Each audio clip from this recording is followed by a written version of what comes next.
Hey, it's Tucker Carlson.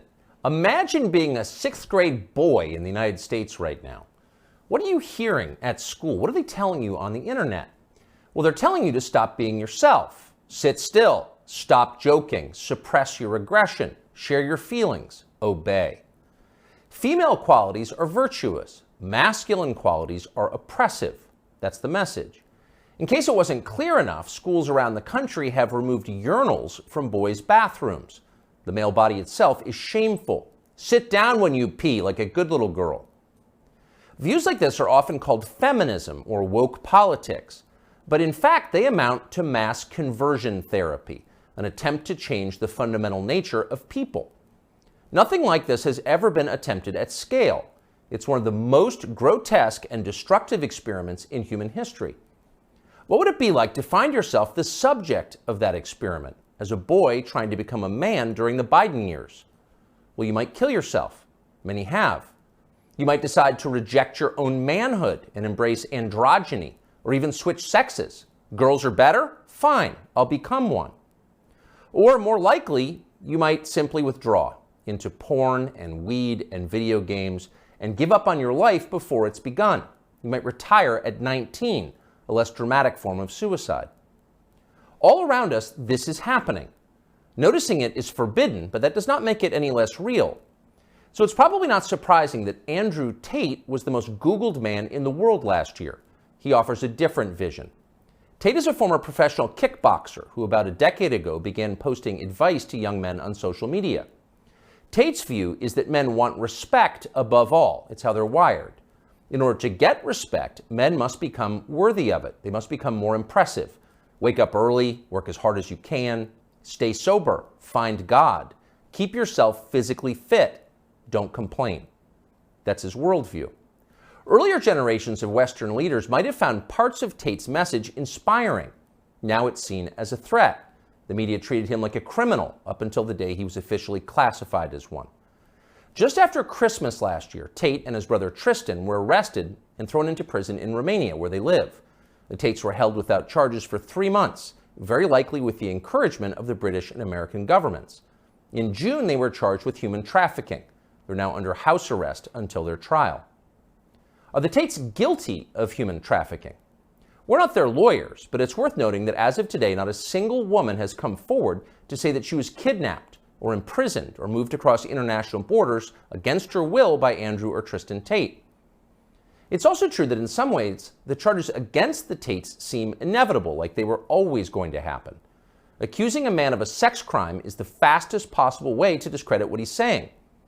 Days after WikiLeaks revealed that the US government had been spying on its allies and lying about it, Julian Assange was arrested in London for rape. 9 years later, prosecutors dropped the case against Assange for lack of evidence, though somehow that fact was not as widely covered. Is that what's happening here? Again, we don't know. Jeffrey Epstein's dinner partners insist that Andrew Tate is a pervert and a criminal. Maybe they're telling the truth. Either way, we think Tate's views about men very much deserve a hearing. So we flew to Romania to talk to him. We're posting the entire interview here on Twitter because we've been assured it will not be taken down for ideological reasons, as so much of his content has been. The video is long, but if you can, take the time to watch it. Make up your own mind about Andrew Tate. Here it is. So what are you charged with? That's a really good question. I'm charged with being the head of an organized criminal group, which is in charge of recruiting girls to make TikTok videos to steal the money from the TikTok views. Recruiting girls to make TikTok videos and stealing the money. So it's really a financial crime? It looks that way. And it's very interesting because the girls who they've identified to add to the file are saying that we're not victims of anything and this isn't true. But the state believes it's true, and the state thinks that I, as a 35-year-old man, woke up. I was already extremely financially successful. I was already a father. I was already very well known. I had no financial motivation. I have no criminal record. It's not my personality profile, but I woke up at the age of 35 and decided to make girls do TikTok to enrich myself with the pennies that I would earn from TikTok views. So in the United States, I think the belief is that you were charged with human trafficking. Yeah, that's human trafficking, because what you do is you force a girl to work against her will for financial gain. That's human trafficking. And their justification for this is that girls do TikTok. Some girls I know who they found who say they're not victims have TikTok accounts. How do you force someone to do TikTok videos? I guess the prosecutor is going to have to explain that, isn't he? It's a very interesting scenario I'm in, and I'm inside of Romania, so I have to show a degree of respect to the Romanian judicial system. And I have to show a degree of respect to the situation I'm in. But the overall charge is that there's an organized criminal group. There's a group of us. I'm the head of it. My brother is below me. And we use the lover boy method to convince women to do TikTok videos to make money so that we can steal the TikTok money. So there's no, just to be clear, you are not accused of pandering, of pimping, of forcing women to have sex with anybody. No, not forcing them to have sex, not restraining their movement, not stopping them from living a full life, but the fact that we are somehow convincing them to have TikTok. Very interesting. I don't think... But there's no actual... I'm asking you this because I do think it's a widespread belief that you were accused of pimping. Yeah, no, that's nothing to do with any of this case. Absolutely nothing. And it's kind of scary because the crime in itself of human trafficking is a unique one, because they can ignore the statement of the victim. So the girls have come forward and said, this is insane. You've just picked us because we're near Andrew and we're his friends. But the whole idea of the crime is they can say that she's brainwashed, right? She's under duress. So you can ignore her statement. State says she's a victim regardless of the fact that she says she's not a victim. So it's very interesting because the difference between sex and rape is consent, right? Right. But they remove all of that. They're like, nope, you're a victim. No matter what you say, we're deciding you're a victim. And they've chosen them. And of course, these girls do nothing pornographic. They've never had sex with anyone, nothing to do with that. So they've picked TikTok. So it's scary. Imagine you're a full-grown man anywhere in the world today. They can find two girls who have TikTok on their phone, which is every single female on the planet, and they can accuse you of forcing them to take the TikTok money. And even if the girls say they didn't do that, this isn't true, then you're still a human trafficker. But force, what does that consist of? Forcing someone to do something? Are they accusing you of using violence or? No, they're accusing me, and this is the thing, they're accusing me of using the lover boy method, coercing them by being nice. And by the way, these charges presumably are public, so... They're public, and this is extremely serious, but if you actually analyze the overall case against me, they're saying that Andrew and his brother, by being nice men, convinced girls to have TikTok accounts and then take the money. And it's very interesting because inside of the entire case file, there's not a single financial transaction to us for money. What are the penalties? They're extremely severe, 5 to 10 years in jail. And I've already served, coming up now, 7 months in a form of jail. They can only hold So you are essentially incarcerated right now. Absolutely, I'm on house arrest, and that counts as jail. You can only be held 6 months without charge. I was initially picked up, thrown in a cell without charge, and I think the intention of the entire investigation at that point was to find the crime because they had very, very weak evidence. They contacted 2,000 people who know me or knew me. They tried very hard to convince some female somewhere to come forward and say something bad about me. The media machine, which works hands in hands with the justice machine, as you know very well, did exactly that. In fact, they offered bribes effectively. They'd call up ex-girlfriends and say, if you have anything bad to say about Andrew, we can pay you $50,000 for the story. And they tried very hard. They didn't find any evidence of anything. They then released me on house arrest, and then 2 days before the legal limit in which they had to drop everything, they charged me with whatever they had from the beginning, which is very little. And now we have to wait for the Romanian judicial system to analyze the file and, God willing, throw it away. How long did you spend in jail? I was in jail for 92 days in a Romanian jail cell. What was that like? It was certainly an interesting experience. I won't lie and say it was easy. It was certainly very difficult. The uncertainty of it. It's a very uncertain situation to be picked up on just before New Year's Eve and thrown in a cell without charge. And I'm asking different prison guards and different prisoners, how long am I going to be here? One person was like, I've been here 2 years. I was like, have you been charged? He goes, yeah, but I haven't gone to court yet. Like, everyone's been there for years. I thought I was going to be there for years. And it certainly takes a mental toll on you. And I think jail is a different experience when you know you're innocent. There was a guy in there for murder. He's like, yeah, I murdered someone, I'm in jail. You can your soul and your mind can accept the punishment for a crime. But when you've actually done nothing wrong, I think jail is a lot harder. Did you know why you were there? Not initially. So for about the first 2 weeks, I never actually got told in English what I was accused of, because I was arrested on December 29th. There's New Year's. What were the circumstances of that? Yeah, December 29th, 5 a.m., the armed guards ran in this house. They spent all day searching the entire house. They were very interested in electronics, as most federal agencies are. And then they took me that evening and said, we're going to go and put you in jail for 24 hours. And after 24 hours, you see a judge, and the judge will decide if you stay in jail. And the judge decided I should stay in jail. What did you do? I mean, who'd you call? I had a lawyer, and my lawyer came and he said, we need to analyze the case file. We need to see what they have against you. You're being accused of human trafficking. I was like, human trafficking? That's insane. Who? When? What? I went to jail, and then I was given all this paper in Romanian. I don't speak Romanian, although I live here. And then I was waiting for the translation. So I think it's about 2 weeks before I finally got the papers in English to understand why I was in a jail cell. And then I really understood how insane the accusations were. What is human trafficking? Yeah, so the overall, my understanding of it, they're saying that human trafficking is when you convince a woman to do something she doesn't want to do for financial gain. And there's different methods you can do that. You can do that through force, and you can also do that through emotional coercion. I think most people, just speaking from the American perspective, most people believe that human trafficking is effectively slavery, selling human beings. That's what I believe as well, absolutely. And this is the thing that's so interesting. When you finally end up the enemy of the matrix, and they use the legal system as a weapon to punish you for having an opinion, you realize how subjective the law is, right? Because it can be a weapon. When you have something subjective, you can just pick and choose. So if they sit and say, human trafficking is a woman doing something for financial gain against her will via emotional coercion. Well, he knows these two girls, they have TikTok accounts. Emotional coercion? Convincing her. That's what I'm accused of, because they have no proof of me doing anything wrong. So they said, he's convinced these girls to do TikTok for money. The girls have said this is not true, and the state is denying their statement, saying, no, you're brainwashed, it is true. And I went to jail. So how is the state, so the state is trying to coerce the women, so how is the state not committing human trafficking by the same definition? Well, absolutely, it's very interesting. It's very interesting that you can sit someone down and tell them they're a victim when they say they're not a victim. You're a victim of being coerced, and we're going to try to coerce you into conceding you're coerced.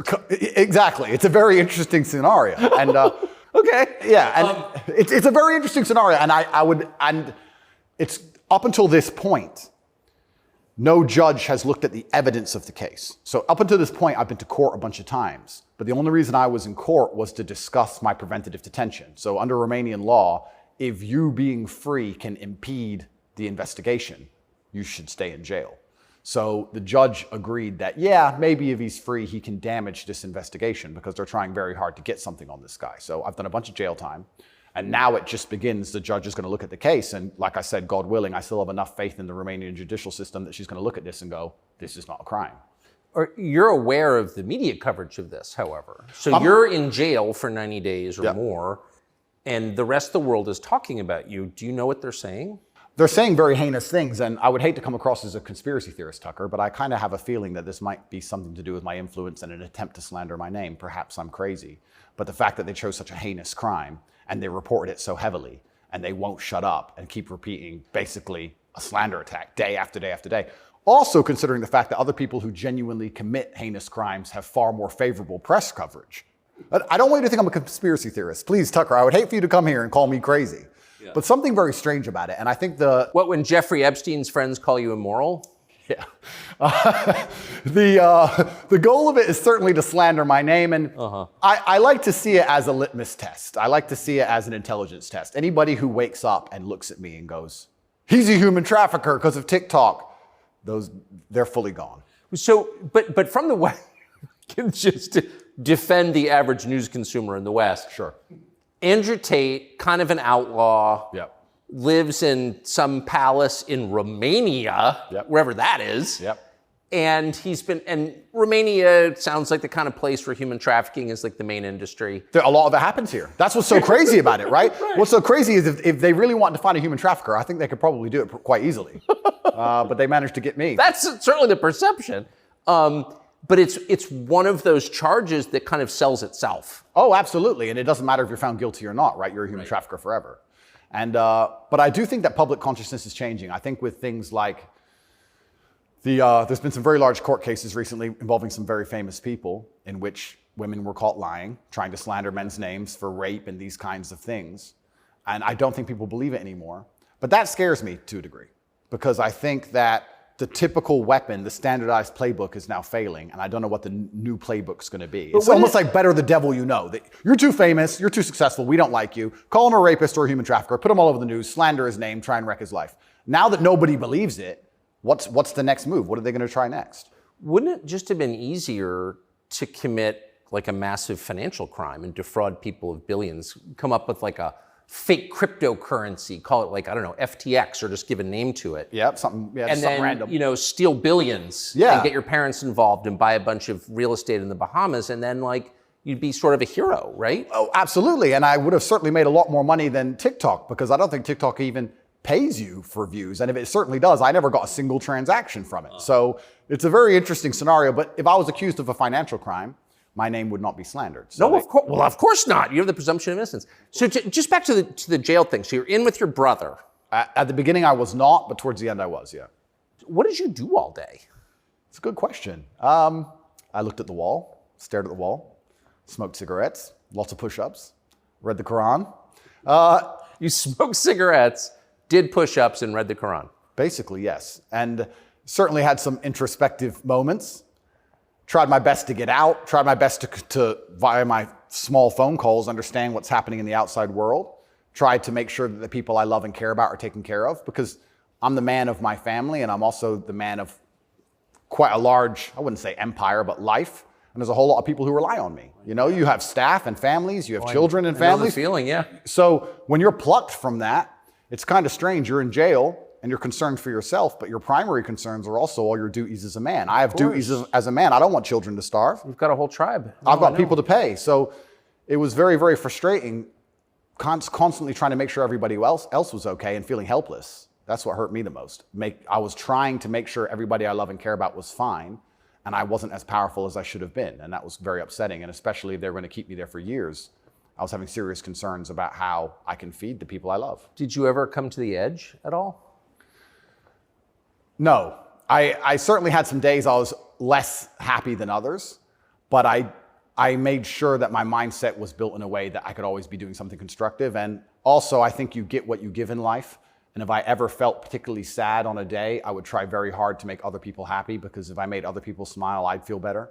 So even the dinner ladies or the prison guards, I'd try very hard just to make people smile. I know it sounds silly. Some of the prison guards were more open than others, but there was a couple prison guards who were ice cold, who didn't want to say a word to me, and were like, "Hey, bro, your hair looks amazing," and he just stare at me like he wants. Shut up. But I just try my best to cheer people up, to cheer myself up, and as a man, all you can do is just find the resolve to continue doing the best you can in the current circumstance. So, what were the other prisoners like? I don't want to insult Romania in any way, and I love this country, and I chose to live here. But if I had to describe it for the people, for an American audience to understand, I don't think Romania and a lot of these countries have the same kind of mental health setup or the mental health support that a lot of Western nations have. So you end up in jail. Ooh. So I think there was a lot of mental health problems inside the jail. So it was very similar. It wasn't just a jail. There was also a lot of mental health problems in there, which adds a new complexity and a new dimension to the suffering, because there's just random screaming and there's suicide and it's certainly not a very nice place to be. Oh, so it's horrifying.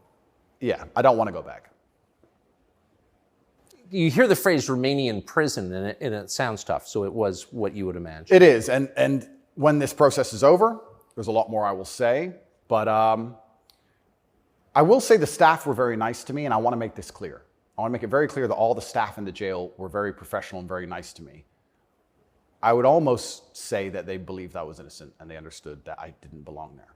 There was a semi-apologetic vibe to the way I was treated by the guards, if that makes sense. Yes. They understood very well. I don't think anybody, like I said, with a functioning brain believes that me at the age of 35 decided to steal TikTok money and ruin my entire life without financial motivation to girls who say they're not victims of anything. I don't think anybody with a brain. Well, the fact that you're not accused of a sex crime or of violence, which I think most people don't really understand. Yep. And they can look it up. Yep. I mean, but you're not actually accused of rape, Correct. selling anyone, Correct. pimping. Correct. Okay. That right there raises a lot of questions. Well, yeah, and this is the thing that's so interesting because I'm accused of using a method of human trafficking called the lover boy method. So how that would traditionally work is a man would meet a girl, become her boyfriend, take her to another country, turn her into a prostitute, say I love you, like pimping. Of course. But they're saying, because all my conversations with these girls are very nice, they're saying that I use the lover boy method to convince them to do TikTok. And once again, I never made a penny from TikTok, and I have no interest in girls' TikTok's accounts, and I've never made any money from TikTok in my life. So that raises the question. So that right there, I think, I mean, we can let people assess. I'm not, an expert on the Romanian legal code, but that's kind of not the impression that most people have. Okay? And that's the media who have made that the media have tried very hard to do that. And if I had to estimate, I think that the overall intention was just to throw me in a cell, use the media machine to drum up something real. I think that's what the goal was. So, but what's and I believe that. It seems, obviously. Yeah. One thing, I've never been to Romania before, and one thing I'm struck by is the American presence here. Oh, it's massive. Fully understand that. So there are 3 NATO bases here now. They're bustling because of the war in Ukraine. Yep. One's on the Black Sea, Yep. right below Crimea. So this is strategically important, this country, to NATO. Absolutely. And so this is a lot less far away than I realized. It's much more American influence. Oh, absolutely. Do you think that played a role? Yeah, well, I think, and I don't want to get this incorrect, I think it's the 2nd or 3rd biggest U.S. embassy in the world. The U.S. embassy here looks like a prison. It's huge. They've got a huge embassy here. And even during Ceausescu, during the communism days, Romania was an ally of the West, even during communism. Yes. So, yes. Ceausescu came to New York. Yes, that's right, yeah. So Romania and America have been very good friends for a very long time. I have to be careful what I say, but it's certainly very interesting what's happened to me. The American embassy were not particularly helpful, let's put it that way. They weren't very interested in me being locked up without charge. They didn't seem very interested in getting me out. But you're an American citizen. Absolutely. And so you're an American passport holder. correct. So I think the average American believes, perhaps falsely, that if you're accused of a crime in a foreign country, particularly a less developed country like Romania, you go to the U.S. Embassy and someone takes an interest in your case just to make sure that your treatment falls within, accepted standards of justice. Yeah, they came to see me, but when I was asking them what they can actually do about all of this, they weren't particularly helpful. I don't want to peddle conspiracy theories, and I've heard a lot of information, etc. But I wouldn't say they sanctioned it. I don't know if they had to sanction it, but they weren't particularly interested in getting me out. But at least they came to see me more than once. I mean, they kind of pretended to care. The UK embassy didn't even pretend to care. The UK embassy was, I really think they enjoyed it. They didn't. And you're a British subject as well? Correct. And this is the kind of thing, and I want to say this here, that's kind of frustrating for me because Romania is my home now for 7 years, but I'm half British, half American originally. And when something like this happens to you, you have this longing for home.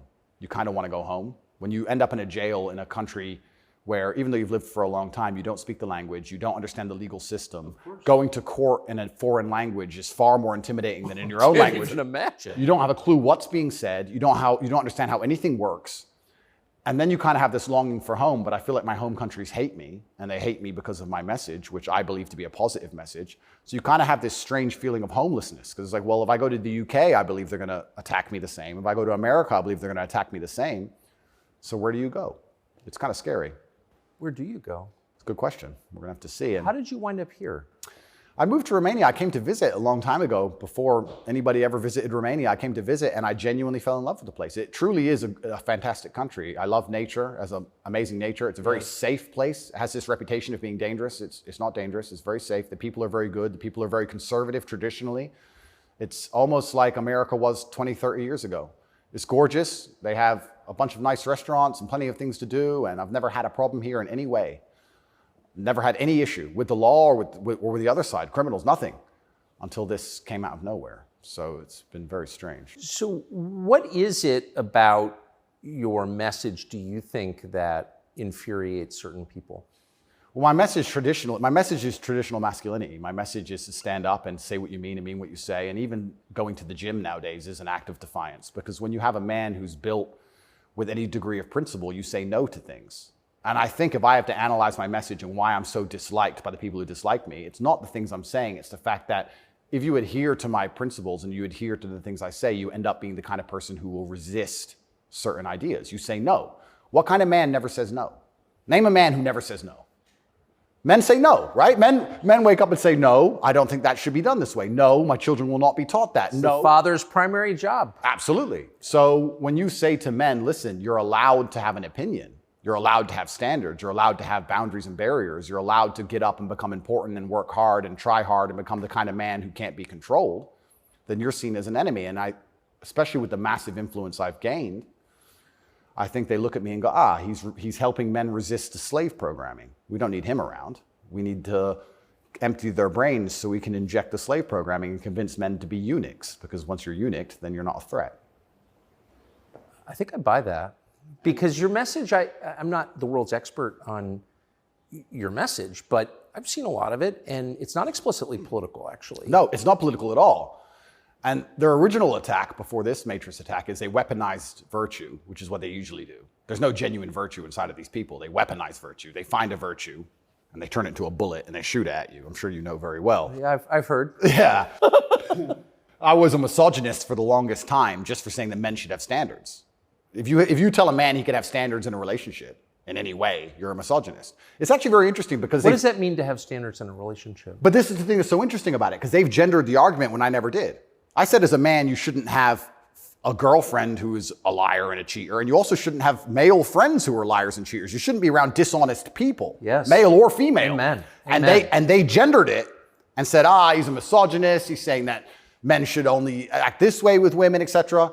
I said that men should have standards, and you should have protocols that you're prepared to accept, and you should have hard parameters. And if a woman doesn't want to adhere to those parameters, that's her decision, and it's her prerogative, but you don't have to stay with her. Why should you? What's wrong with that? Well, that's teaching men to say no. They don't want men to say no. So are you arguing that it's better to be with a virtuous woman? I think so, yes. I know that's crazy. No, I'm serious. I mean, that seems I like am, Tucker. I don't want to. That seems like good advice. I don't want to come across as extreme.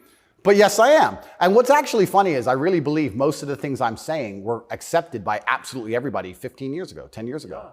And now it's public enemy number one.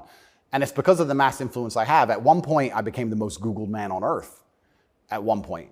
And it's a scary situation I'm in. But if you're arguing that it's really important for a man to find a good woman, a decent woman, an honest woman, that's the truest thing that's ever been said. I Absolutely. mean, that's the most important thing any man can do. I mean, I can just tell you firsthand. Oh, thank you very much. Married 32 years, that's the most important thing. And you think saying that angered people? Absolutely, because I'm arguing the only way to do that is via masculine excellence. I'm saying in the world we live in today, it's hyper-competitive. And if you want to be the kind of man that has the choice of women to choose a good one, you need to be an excellent man. It's no longer acceptable for you to just be an average Joe or below average. You have to get up and you have to work hard and you have to be smart and interesting and you have to be charismatic and make some money and be in good shape and you have to try very hard. And unfortunately for them, if you follow that path as a man and you become successful in those realms, you end up being the kind of person who resists enslavement. You become the kind of person who wakes up and says, no, I don't believe in that. That doesn't make sense to me. I can't imagine a better message than that. If you want a good society. So then you have to argue and sit and say, do these people want a happy, functioning society or do they want something else? What do you think? I think that I would never kill myself. And I also... Just throwing that out there? And I also think that when you want to conquer a society, you kill the military-age males. That's what you do. That's the first thing they've ever done. They walk in and all the men have to have their throats cut. They can't perhaps do that, but they can certainly cut your balls off. And then you can't resist.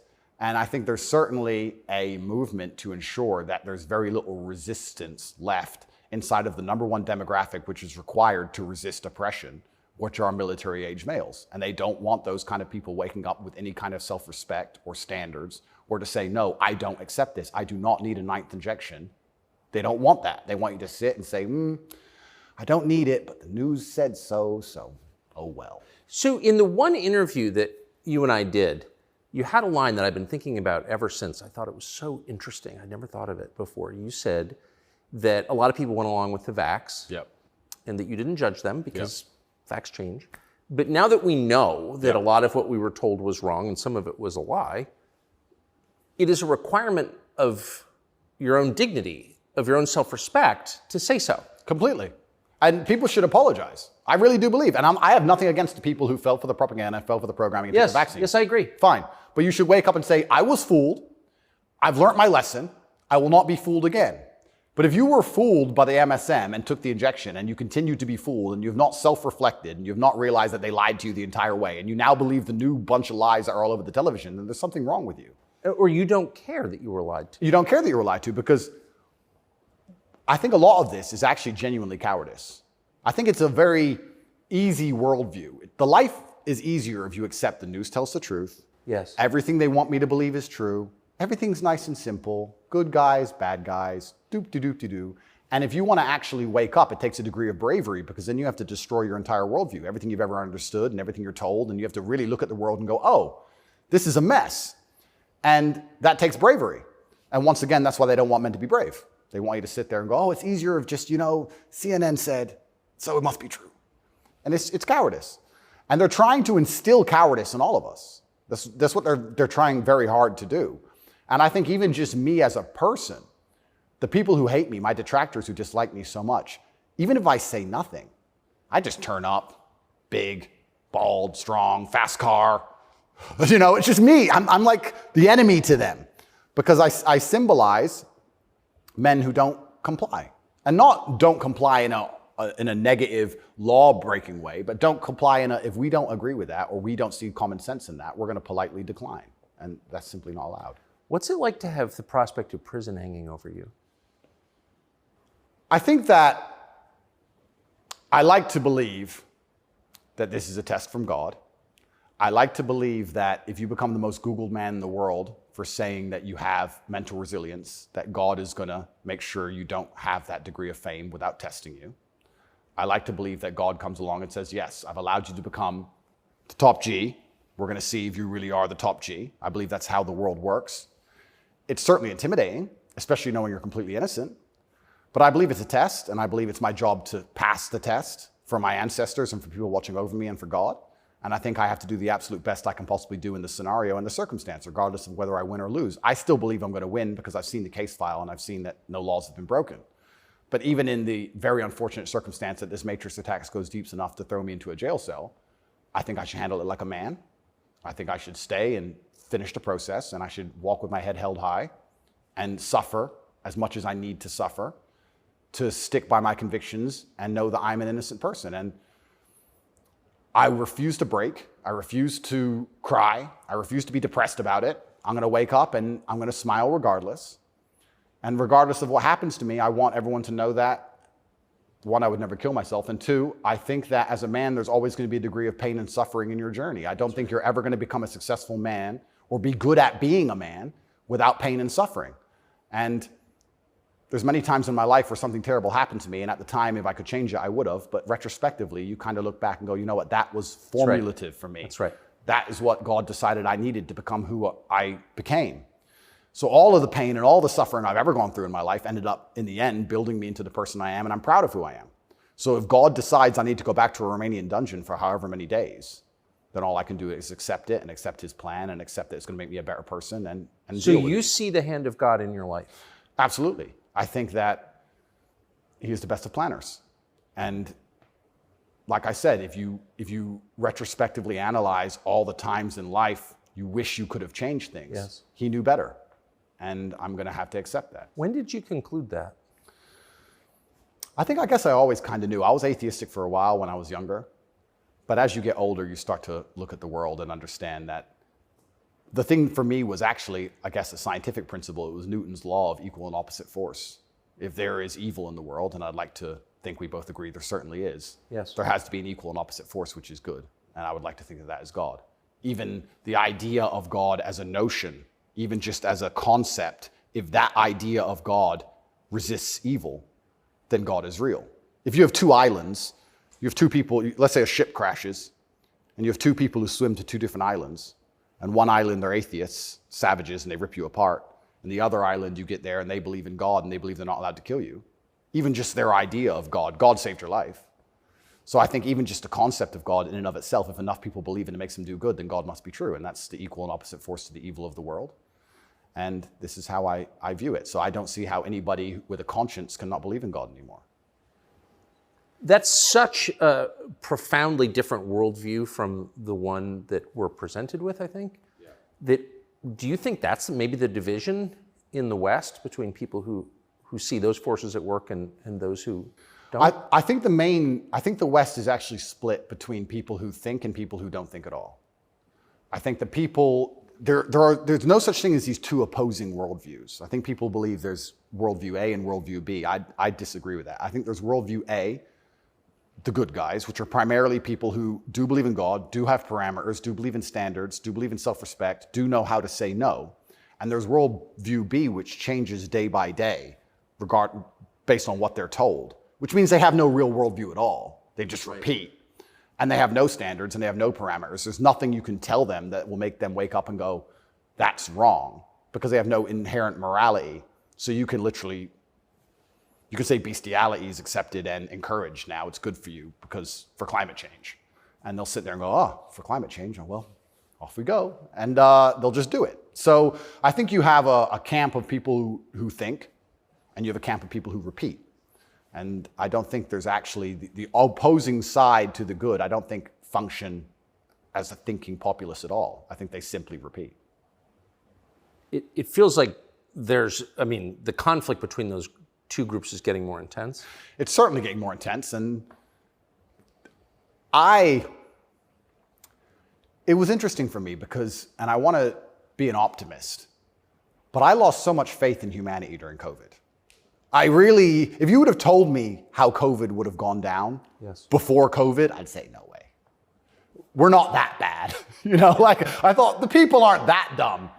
But when I experienced COVID, it's actually scary. You see how the Nazis managed to do what they did. You see how they managed to put people in concentration camps. You see it. And I had a very unique view of COVID because in the first days of COVID, when people were falling over in China and the Italian hospitals were overrun, at the height of the panic, when most people believed, because it was the very beginning, early stages, my brother and I had a very logical conversation and said, we're two military-aged men in very good physical condition. If we die of this, the world's over. If it can kill us, it's zombie apocalypse. So why are we going to live in fear? So we found the only two countries that were open, which were Sweden and Belarus. We had just been to Belarus. This is before the Ukraine war. We'd just been there. We decided to try Sweden. So for the first 3 months of COVID, during the height of lockdowns, when Florida was closed, when it was I remember. Yeah, when it was the craziest lockdowns globally, me and Tristan are in Sweden in absolute freedom. They had no restrictions, no masks, no vaccine passports, no social distancing, nightclubs are full, restaurants are open, perfectly complete normal society. Nobody talks about this anymore. Nobody talks about, wait, Sweden never did a thing. Everything functioned perfectly fine the entire time. And they don't have it. Where's their where's their their winter of severe illness and death? Yes. They never had one. It's a cold country, never had one.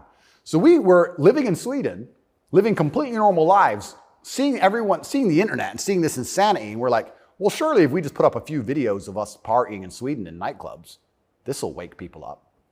People ignored their own eyes. That's the scariest thing about everything, is that they can get to a level where, with the media machine, where people will genuinely ignore their own eyes.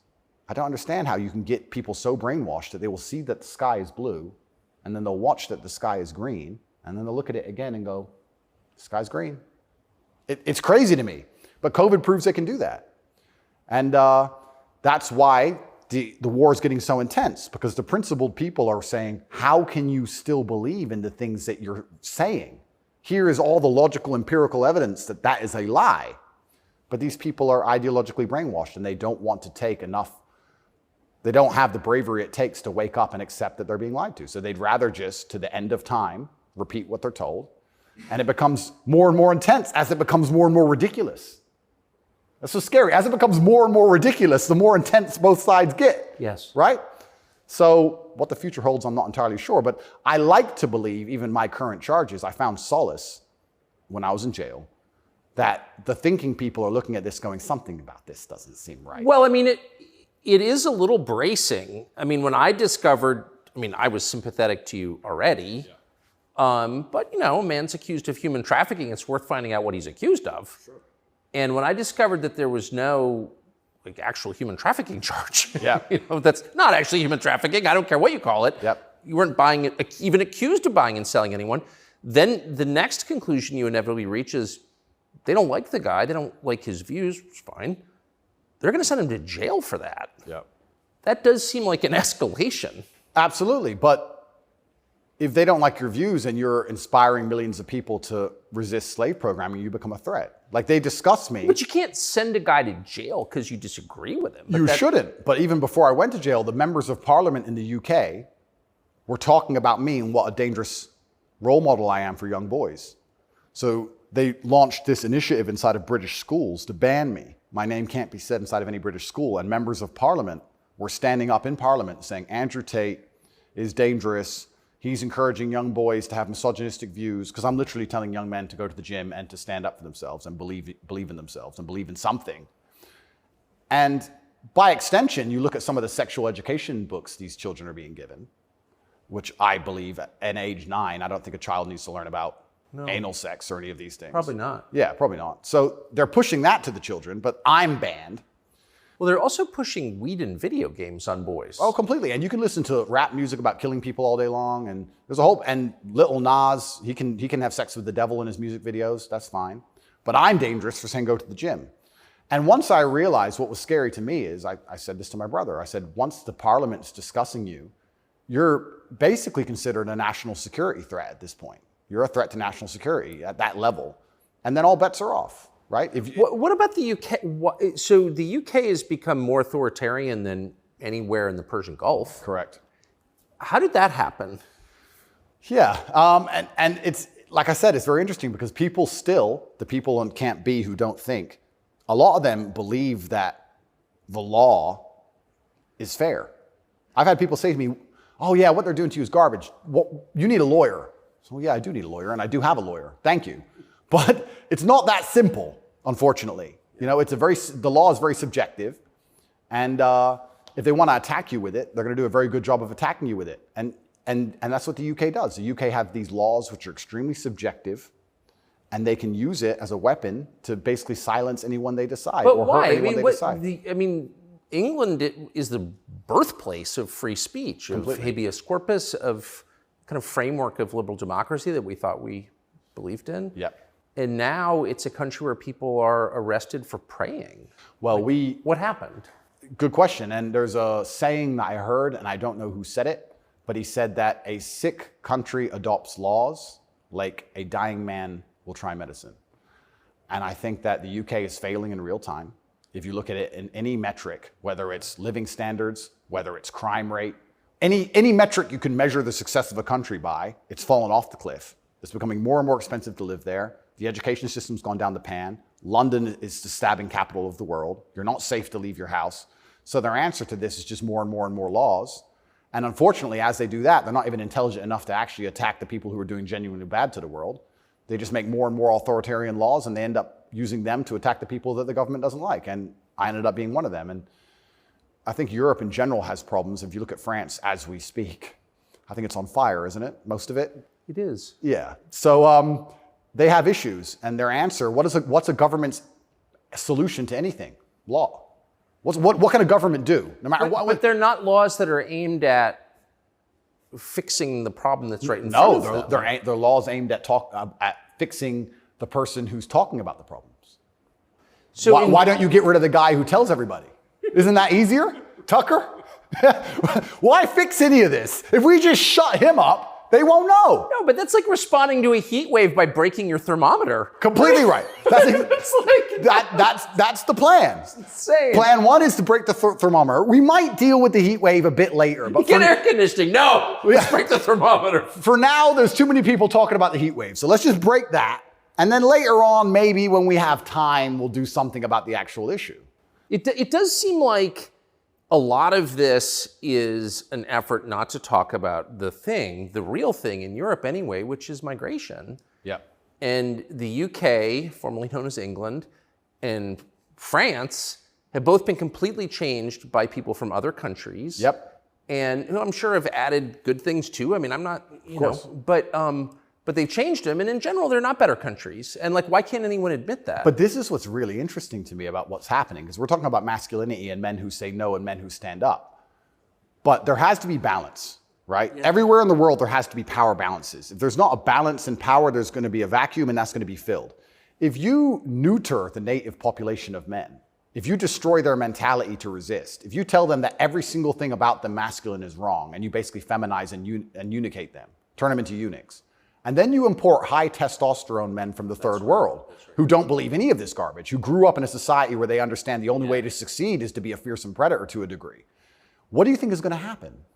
Like, who's supposed to protect the sanctity of these nations and these settlements and these towns and villages? The police? No. In general, I would argue that it's the masculine essence that can be detected by the people who arrive. I guarantee if you were to put a bunch of these migrants in Sarajevo or Moscow, they behave themselves. Oh, yeah. I have a feeling they just look around and go, not today. But when you neuter the native populace, then it's like, well, there's a power vacuum. And when there's a power vacuum, what do we expect to happen? So that's what are the French going to do about it? What's your average Englishman going to do about it? Nothing. And that's the thing. And that makes you wonder, is this purposeful? Like, why these two actions of neutering the native populace and importing these high testosterone third worlders are so at odds with each other. Is this purposeful? I'm not sure, but has anyone considered this? So yeah, it's interesting because you talk about these are huge and intentional trends, and I mean they're historically transformative trends. They're a big deal. And so they're probably not happening by accident, right? There's got to be some intent. How could there not be? That's right. And how do they expect all of this to end? And this is exactly what's happening with migration. The problem with migration specifically is that there's no native masculine populace to enforce any degree of culture or boundary or parameter. And like I said, I would argue the point, and I've been to Sarajevo and I've been to Moscow, I've been to these places and I've seen there's a whole bunch of migration and everybody seems to just behave a little bit differently. And I think that's because people understand. That men live here? That men live here. Yeah. If you turn up in someone's house and their house is pristine, you're probably going to take your cup and you're going to go put it in the kitchen. But if you turn up in somebody's house and it's a fucking mess and nobody respects the house and nobody cares and the man is drugged out of his mind, half asleep on the couch, what are you going to do with your cup? You're going to leave it there. You don't give a shit. If you turn up to the Western world and look at it. Then you're going to hit on his wife. Absolutely. So what do we expect to happen in these scenarios, right? And it is purposeful and it is scary that even me just telling men to go to the gym is seen as an act of defiance to the point where I have to be punished. I must go to jail. I must be silenced. The thermometer must be broken. If at the end of all of this, no matter what happens, do you plan to stay in Romania? I love Romania. I love this country. And if I am found not guilty, I will stay in Romania, yeah. I will still stay here. I don't believe in running away. I also believe, and perhaps this is... Yeah, I didn't even want to ask you that because you've got a legal case pending, but I mean, presumably you're rich enough to run away when you haven't. Correct. I'm not going anywhere. I think if I was anywhere in the Western world, this would have happened to me. I don't think this is Romania's fault. Let's put it that way. I don't think this is Romania's fault. I think if I resided in Switzerland or France or Italy, the same thing would have happened. From knowing what I know. I think it was going to happen to me regardless. And I think I do have a large amount of sympathy, especially amongst the Romanian population. I get thousands of messages a day from Romanians apologizing to me. I think the people here actually like me. My waiter at lunch yesterday is one of them. He wanted you to know, yeah. Oh, amazing. This is what I mean. Everyone understands what's happening. My problem is not with Romania. I don't hold any personal grudges against Romania. I think that this Matrix attack was going to come to me. Basically. What is the Matrix? Good question. I guess some Americans call it the deep state, but I like to look at it in a more global way. When I say the Matrix, I think there are certain agendas which are being pushed. I think the media machine and the judicial systems of the world work together hand in hand. I think the goal is to control people's minds to a point where they don't discuss anything that's important. The reason I use The Matrix is because I've watched that movie a few times and it has so many similarities to the... Have you seen the movie? No. You've never seen the movie The Matrix? No, I don't watch any movie. I don't want to talk about it on camera. No, I'm very dyslexic and it's hard for me to watch video. Got it. Honestly. Understood. But there's so many similarities, and the basic premise is that humans' minds are controlled and put inside of a false reality so that their body heat can be manifested for the machines.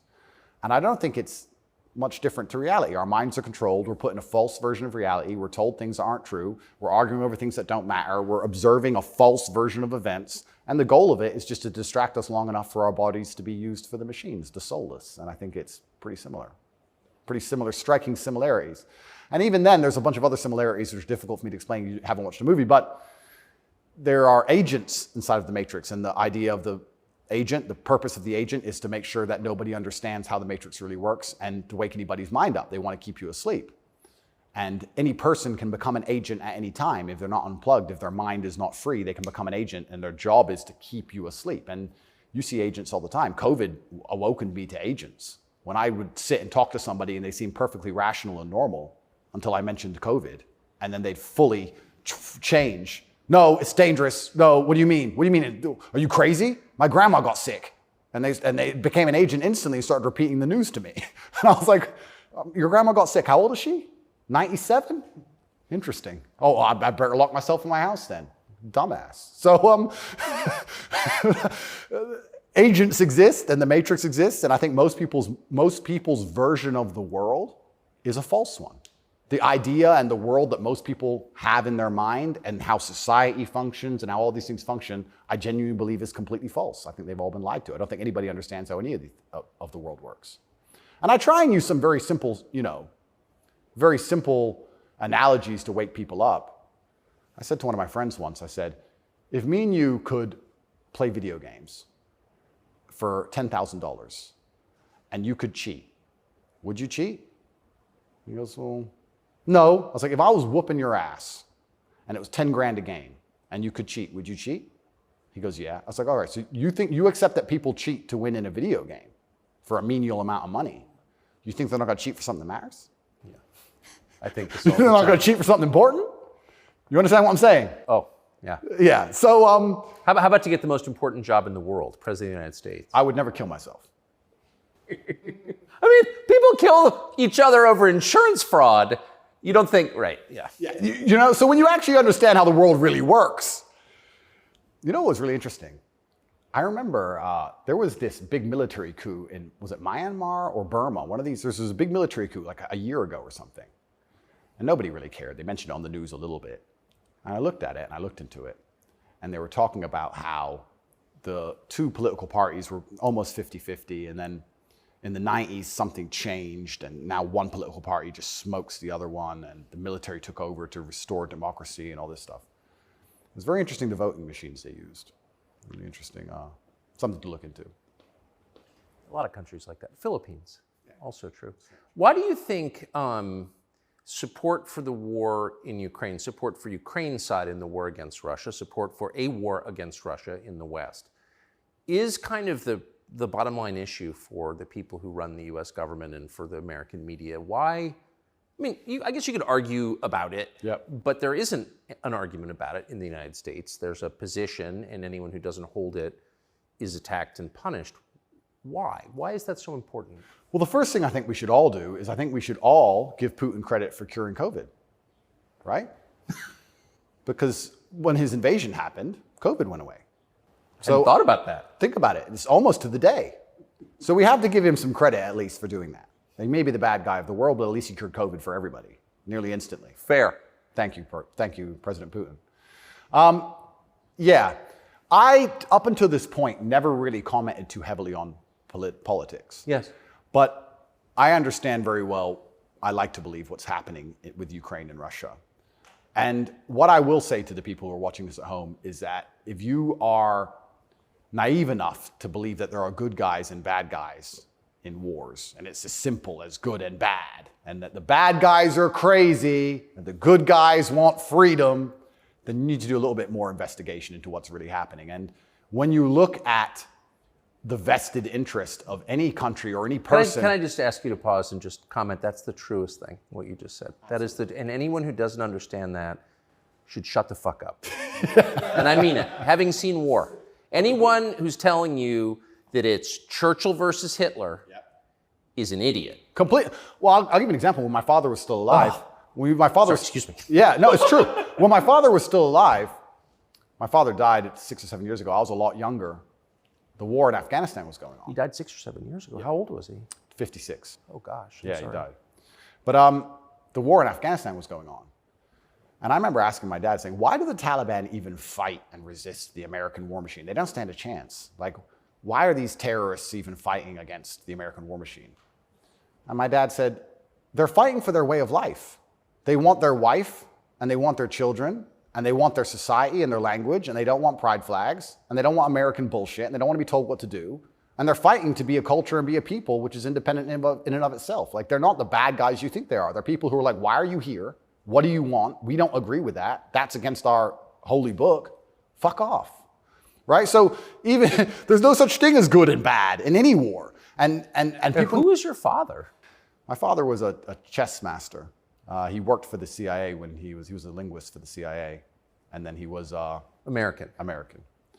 He was discharged, and for a story I won't tell, but he was a chess master, and it's very interesting. I encourage people to look at his Twitter. He still has Twitter at Tate Terrific, and everything he was talking about 11 years ago is so important now. 11 years ago, no one cared about. We had the Donbass in 2014. People cared. Yes. People cared a bit. But he predicted the future. You want to see how chess players can see the future? Read his Twitter. Everything from LGBTQ, why they need your kids because they can't have their own, to the war that's coming and how Europe's going to have an energy crisis, to the letter. It's all on his Twitter. It's amazing to read. It's like you could tell the future. 10 years ago, no one talked about any of this stuff. Did he live in the U.S.? Yes. Yeah, he lived in America. Fascinating. Yeah, it's crazy. But he was telling me about a lot of this stuff even when I was a lot younger. And as we said, there's no good guys and bad guys. But when you have a vested interest in something, I think that people are relatively simple. You're talking about why the American government has such a vested interest in this war.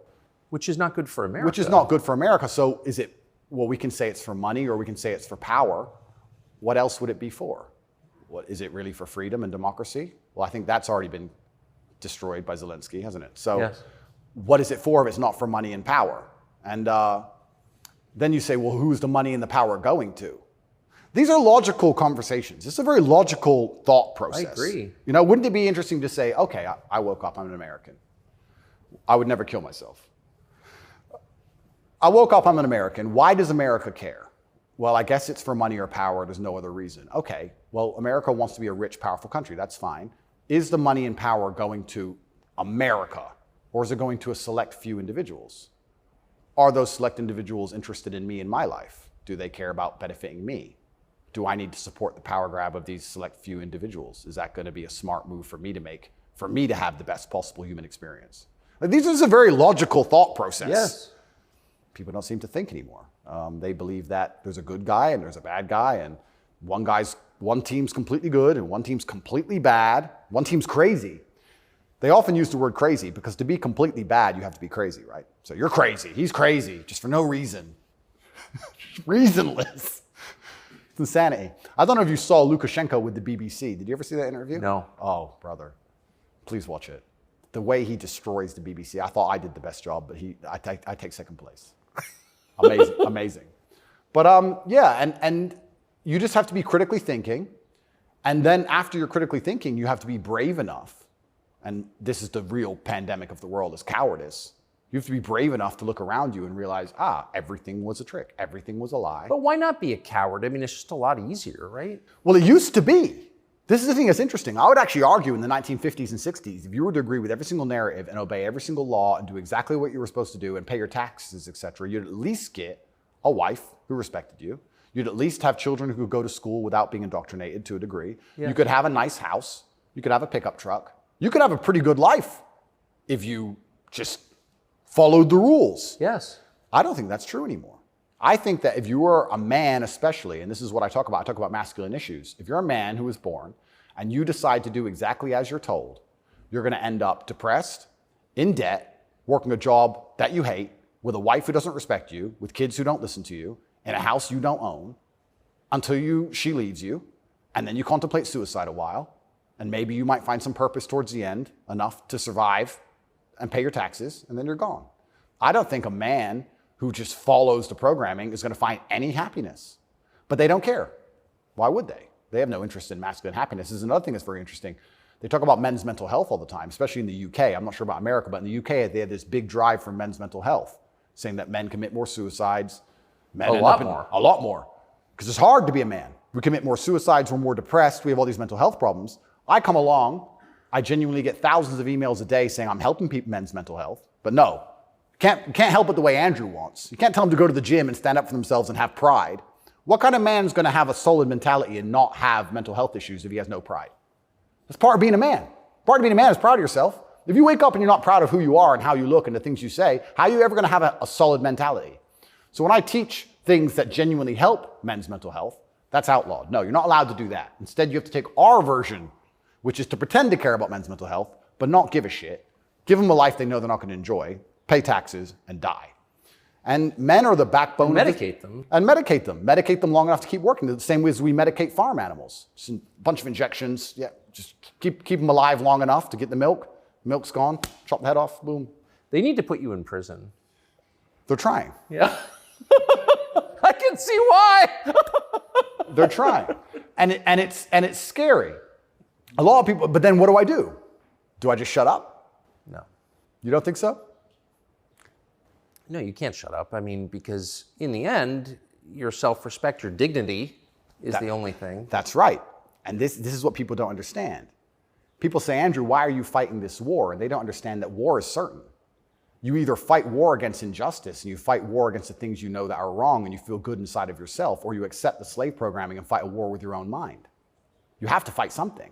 Yes. I can shut up and believe what I'm told in the news, but then why am I so unhappy all the time? Why am I depressed? Why does my life suck? Why does my woman ignore me? Why do my children not respect me? You're fighting a war, then you're fighting a war with your own mind. I'd rather have all of me on side and fight against what I know is genuinely evil. You can't escape the battle. The battle's here for all of us. So I've made my decision, and that's why I can't be quiet, because you just said I would lose my self-respect, I'd lose my dignity, and I don't think I can function that way as a man. And I don't think any man should be able to function without self-respect and dignity. The reason men died on the Titanic was for self-respect and dignity. They went into the icy cold water and died because they would feel honorless if they jumped on the boat and left the women to die. That's right. So when you have self-respect and dignity, you have a hard parameter, and you'll do things which are deemed crazy or insane because you believe in them and you stick up for yourself. And that's why they don't want men to have self-respect and dignity. Rather be a free man in your grave. Absolutely. So I can't be quiet, and I'm going to say what I believe is true. And I genuinely believe I'm helping the world. I think that any young man who is a follower of mine, I will argue there's no influencer on the planet besides me who is genuinely benefiting their life. I know you're not big on the internet. I look at these other streamers and these other influencers. They play video games all day. They smoke weed on stream. They talk garbage. It's a bunch of drama back and forth like girls. I'm the only influencer or streamer who's genuinely talking about making money, because you need to have money to escape the matrix. It's very hard to resist enslavement when you have to pay the bills. Getting physically strong, because a strong body is a strong mind. Standing up for yourself. Self-motivation. All these things. I'm talking about genuinely positive things. Very few people are. And I think that is an extremely important message that needs to be told. And I'm not going to stop doing it because I know I'm genuinely helping the world. And they're going to try and punish me for it for the rest of my life. I think this is just beginning. And I think when I beat this case, which I believe I will beat, I think something else is going to come.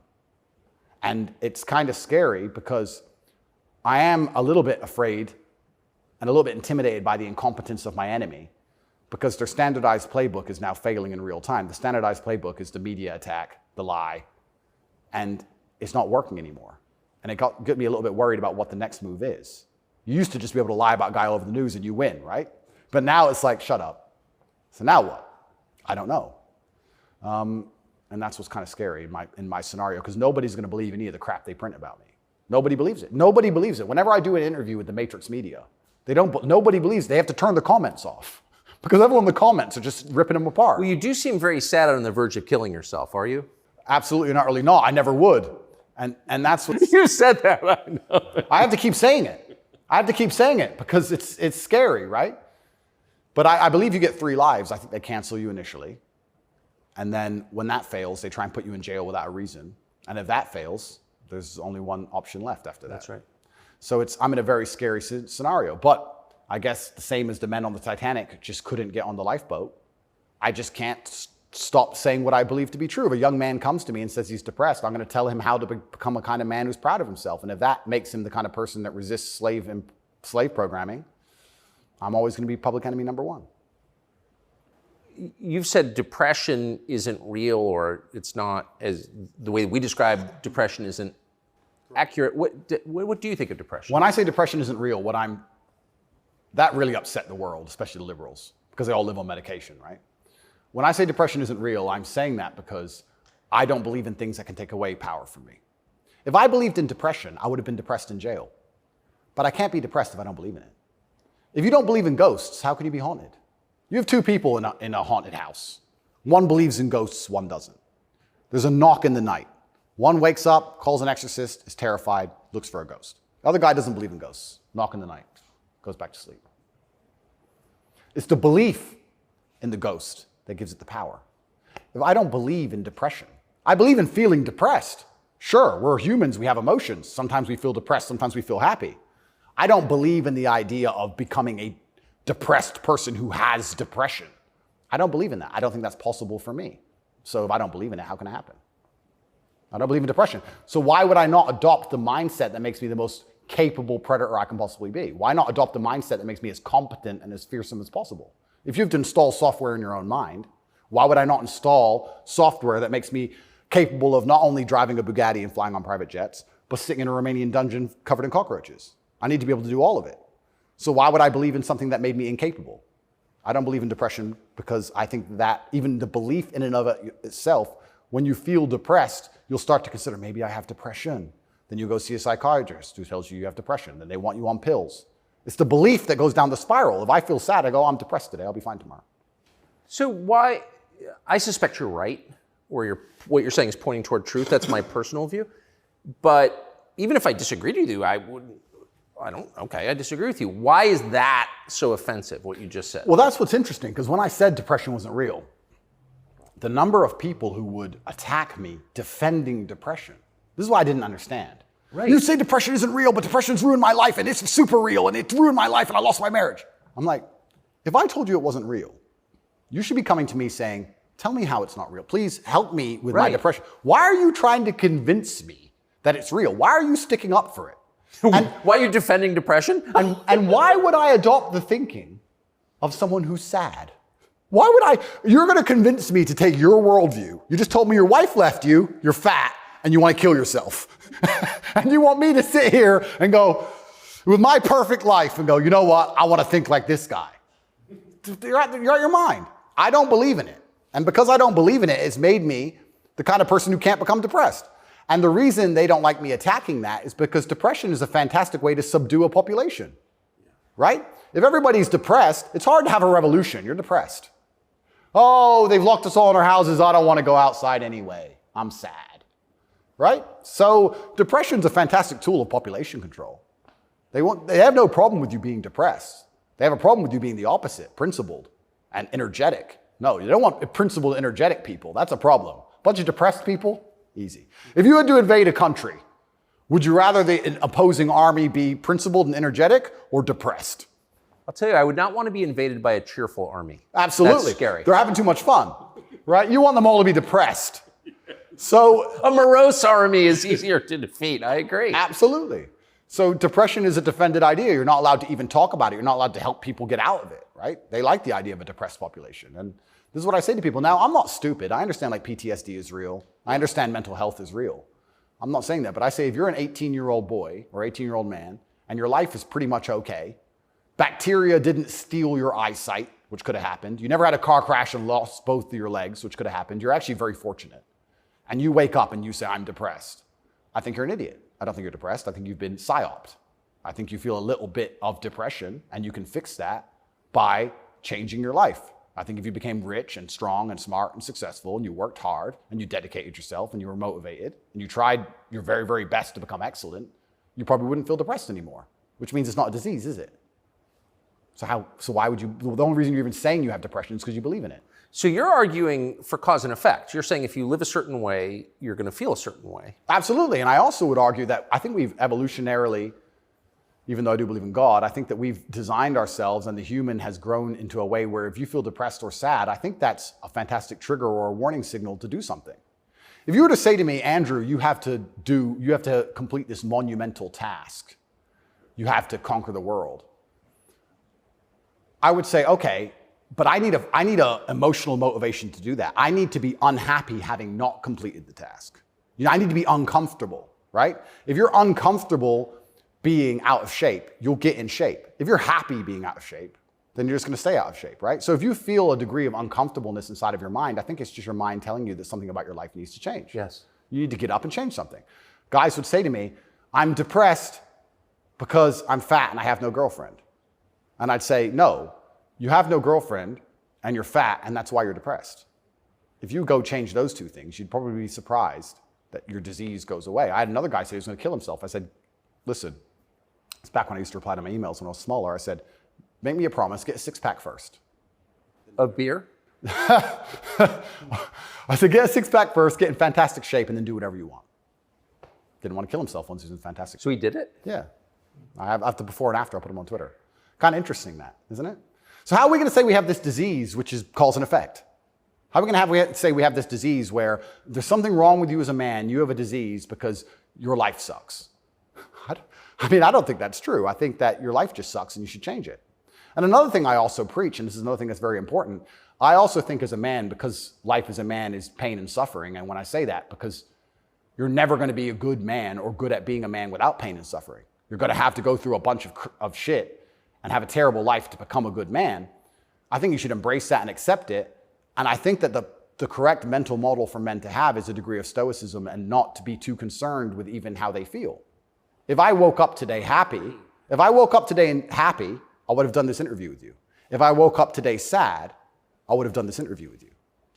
What's the difference? Why put so much importance on my emotion if certain things must be done? I must work, I must train, I must see Tucker Carlson, I must resist the Matrix. You've got duties. I've got things to do. So why are we going to sit around and talk about how I feel if it doesn't even affect how I act? And as a man, it shouldn't, because there's too much to do. And the masculine world is hyper-competitive. This is another thing most people don't understand. Totally agree. It's hyper-competitive out here. All the women want a few men at the top. The Ferrari, you don't want a Ferrari to drive fast. You want a Ferrari because other men want a Ferrari and can't have one. It's hyper-competitive. So if you're competing against every other man for every dollar you make, every girl you see, the house you live in, the car you drive, the life you live, you're not going to be able to compete with the person who performs regardless of how they feel if you only compete when you feel like competing. Right? Because there's men like me out there who will be sad every day and outcompete you regardless. I don't care how I feel. I will still win. And that's the kind of mindset you need to adopt. So I don't, when a man comes... You've got a job to do. Stop whining. Go to work. Completely. Yeah, I agree. Completely. Yes. So when men say, oh, but I feel sad. Who cares? The world doesn't care. All the men who are out here to destroy you and take your girl don't care. So why do you care? Like the person who should care least is you. You're the only person who wakes up every day who should have a genuine vested interest in improving your life. Nobody else wakes up and wants to improve your life, only you. So if nobody else cares about how you feel, why do you care? So my argument also for depression is, you're depressed, fine. Have you trained today?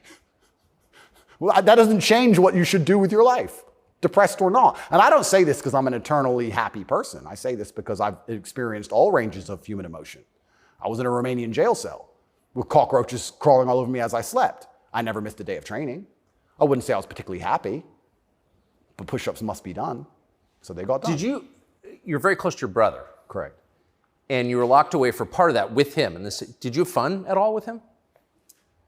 Yes. I do think there's something inside of men, whereas if you're with your boys or you're with your group of men, there's something inside of us. Totally. And it allows you to make the absolute best of the worst situations. Maybe that's an evolution from war. You know, all the men went to war and you saw all this pain and suffering and you saw heads, people decapitated and you're injured, but then you sit around the campfire and you're laughing. You're laughing. That's right. It's something inside of us. It's like a coping mechanism when you're around men. So when me and him were together, no matter how bad the scenario or no matter what they tried to do to us, part of us would just look at each other like, cigarette? And you find joy in that. And yeah, there's definitely, and that's another thing I think a lot of men are lacking. A lot of men are missing is a masculine support network. I think buddies. Yeah. You know, you talk to a guy and say, what was the highlight of your life? What was the best time of your life? And they'll say, college football. It's not about the football. It's about the team. Yeah. You know? And I think a lot of that's destroyed as well. Because also it's interesting how everything interconnects. When you destroy honor and principle and the masculine essence inside of men, well, now as a man, it's very hard to have friends. I wouldn't want to have a male friend who had no principles, no honors, and didn't work hard and was always crying about being sad. What do I want to hang around with him for? He's a loser, right? So then your support network's destroyed. And I think that men have always needed that since the dawn of time, and I think that's gone. But they don't have friends. Men, especially middle-aged men, have no friends. Absolutely, because they've been told that to give them all away and do as the wife says, and then she left him. No wonder he wants to kill himself, wouldn't you? No wonder he's depressed. It sounds like the worst existence ever. And now we're living in a world now, especially, where everything is hyper-competitive, especially the sexual marketplace. Like if you're a 52-year-old, overweight, average income, no fame dude, and you have to find a girl, it's going to be pretty difficult to find a good one. It's going to be very hard. So we're like, well, of course he's lonely. Yeah. Then his kids don't respect him. They're busy. Like, of course he's sad. Like, it's actually heartbreaking to discuss. It is heartbreaking. It's heartbreaking. But then how do you prevent that happening? Well, then you need to be a man of honor and principle and make sure that you keep your support networks and make sure that your woman does respect you. And a woman's going to respect you when she sees other men respect you. Yes. And they're only going to respect you if you respect yourself. But to respect yourself, you have to be the kind of person who says no. What do you think of porn? There's been some statistics, there's been some studies done. Most men, or less men, are having sex than ever before. I've seen that. Yeah, and what is that? Well, that's an extension of the fact that masculine virtue is being destroyed. That's the thing that's interesting about all these things. They psyop, especially men, they say, listen, women want a feminist man. Women want a man with no moral principle who would make sure that there's a conversation about who should fight the burglar when your house is broken into, because equal opportunities, equal rights, of course. Don't presume just because you're a man that you should defend her physically. Of course not. That makes you a bigot and a misogynist. So they convince men to adopt these virtues and ways. And of course, women, by and large, dislike them for it. So now as masculinity is plummeted, a whole bunch of men are simply not having sex anymore. And then they become addicted to porn, which is cucking, effectively. I mean, two people are having sex and you're just watching it. and it's become Good point. I mean, and it's become a pandemic, right? So men are replacing genuine sexual relationships with just the computer screen and porn. And it's becoming a very, very big problem. And that's also exasperated by the fact that I think the sexual marketplace has become globalized. This is the thing I say to young men. A lot of men come to me with problems, and my only answer to them is masculine excellence. I say that in the world we live in today, being a normal man or below normal is going to be terrible. You have to be an exceptional man because the sexual marketplace, especially, even if you just want to find a wife, is globalized. If you, in 1955, if you met the hot girl in the Nebraskan town, she was the hot girl in the Nebraskan town.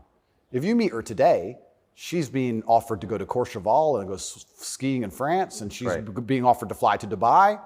And there's millionaires who can just fly her anywhere and give her anything she wants. And who are you? Right? It's getting harder and harder as a man to even find the most basic human function of reproduction. Even to just find a woman you can reproduce with, it's becoming more and more difficult. You also couple that with the fact that they've destroyed morality in women also. So when you destroy the morality in men and you destroy how a man should act, and then you destroy how a woman should act, you're both going in the opposite direction.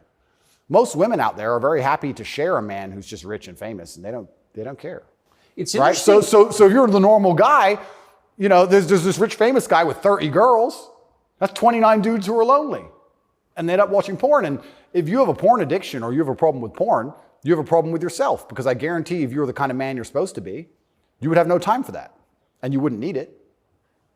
I can confirm that's absolutely and utterly the case. Yeah. So the fact you even need porn shows there's a problem with you as a man. Because if you were the kind of man you could be, and I genuinely believe that any man can become anything, then you'd have unlimited sexual options and you would have no interest in that. And I do want to make this clear to the world, because there's a bit of a misconception about my story. My father was in the military and then he left to become a professional chess player. He was a traveling chess player. You don't make money with that.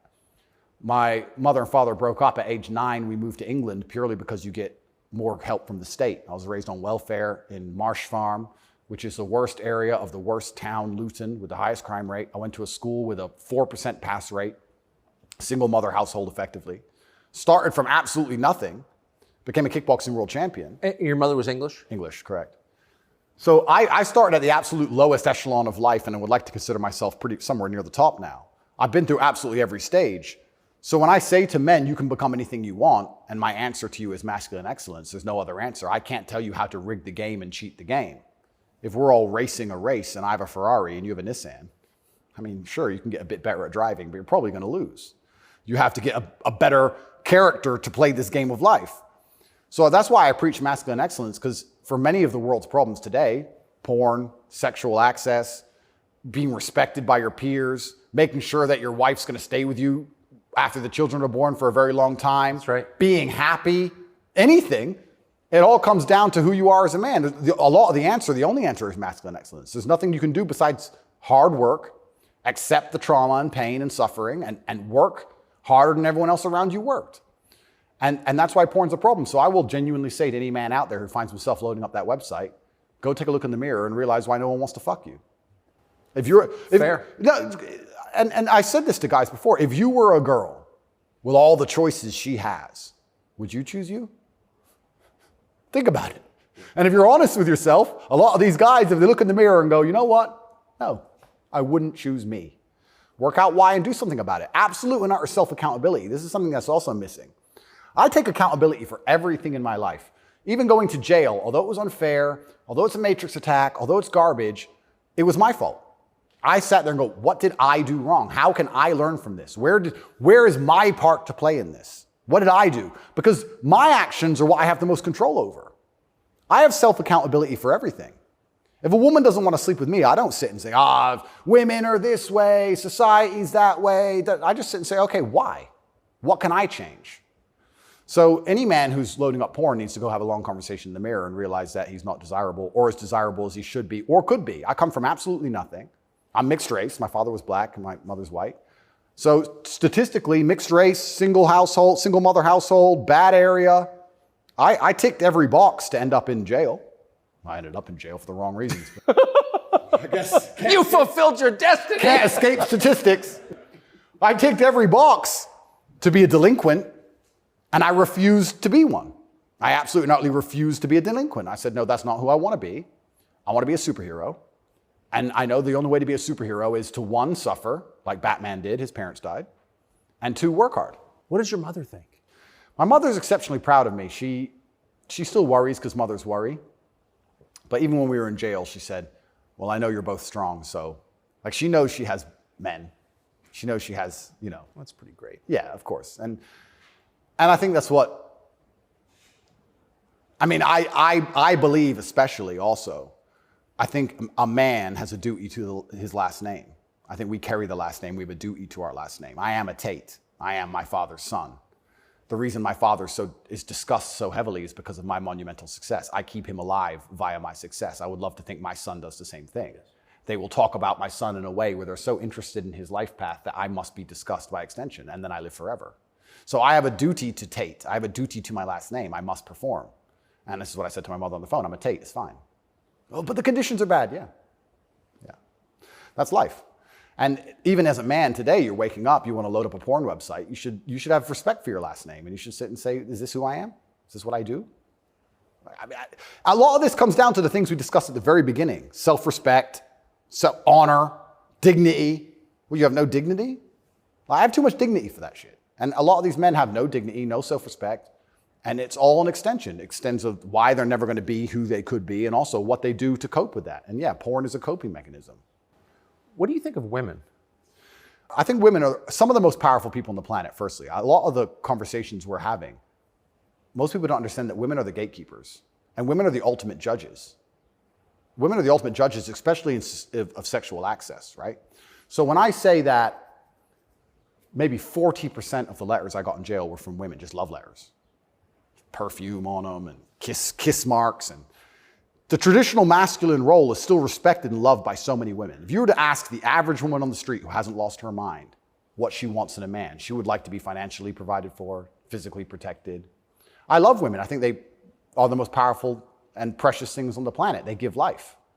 But I believe that when you love a woman, you should want to protect her and provide for her and take care of her. I don't believe you love a woman by wanting to do everything she says and cucking to her. I don't believe that because I love women, I should have no standards on what I expect in a woman. I don't think loving women is sitting there going, a woman can do whatever she wants to me and I put up with it. I don't think that's loving women at all. I think loving women is saying, I'm going to be the best man I can be. And the only way I'm going to be a good man is with a degree of standard. And I'm going to be the best man I can be for you. And when I say these things, I get attacked for being a misogynist. Because Well, how is that? I think misogynist means someone who hates women. Correct, because I have conversations with women who are, let's say I've done some podcasts with women who are very promiscuous.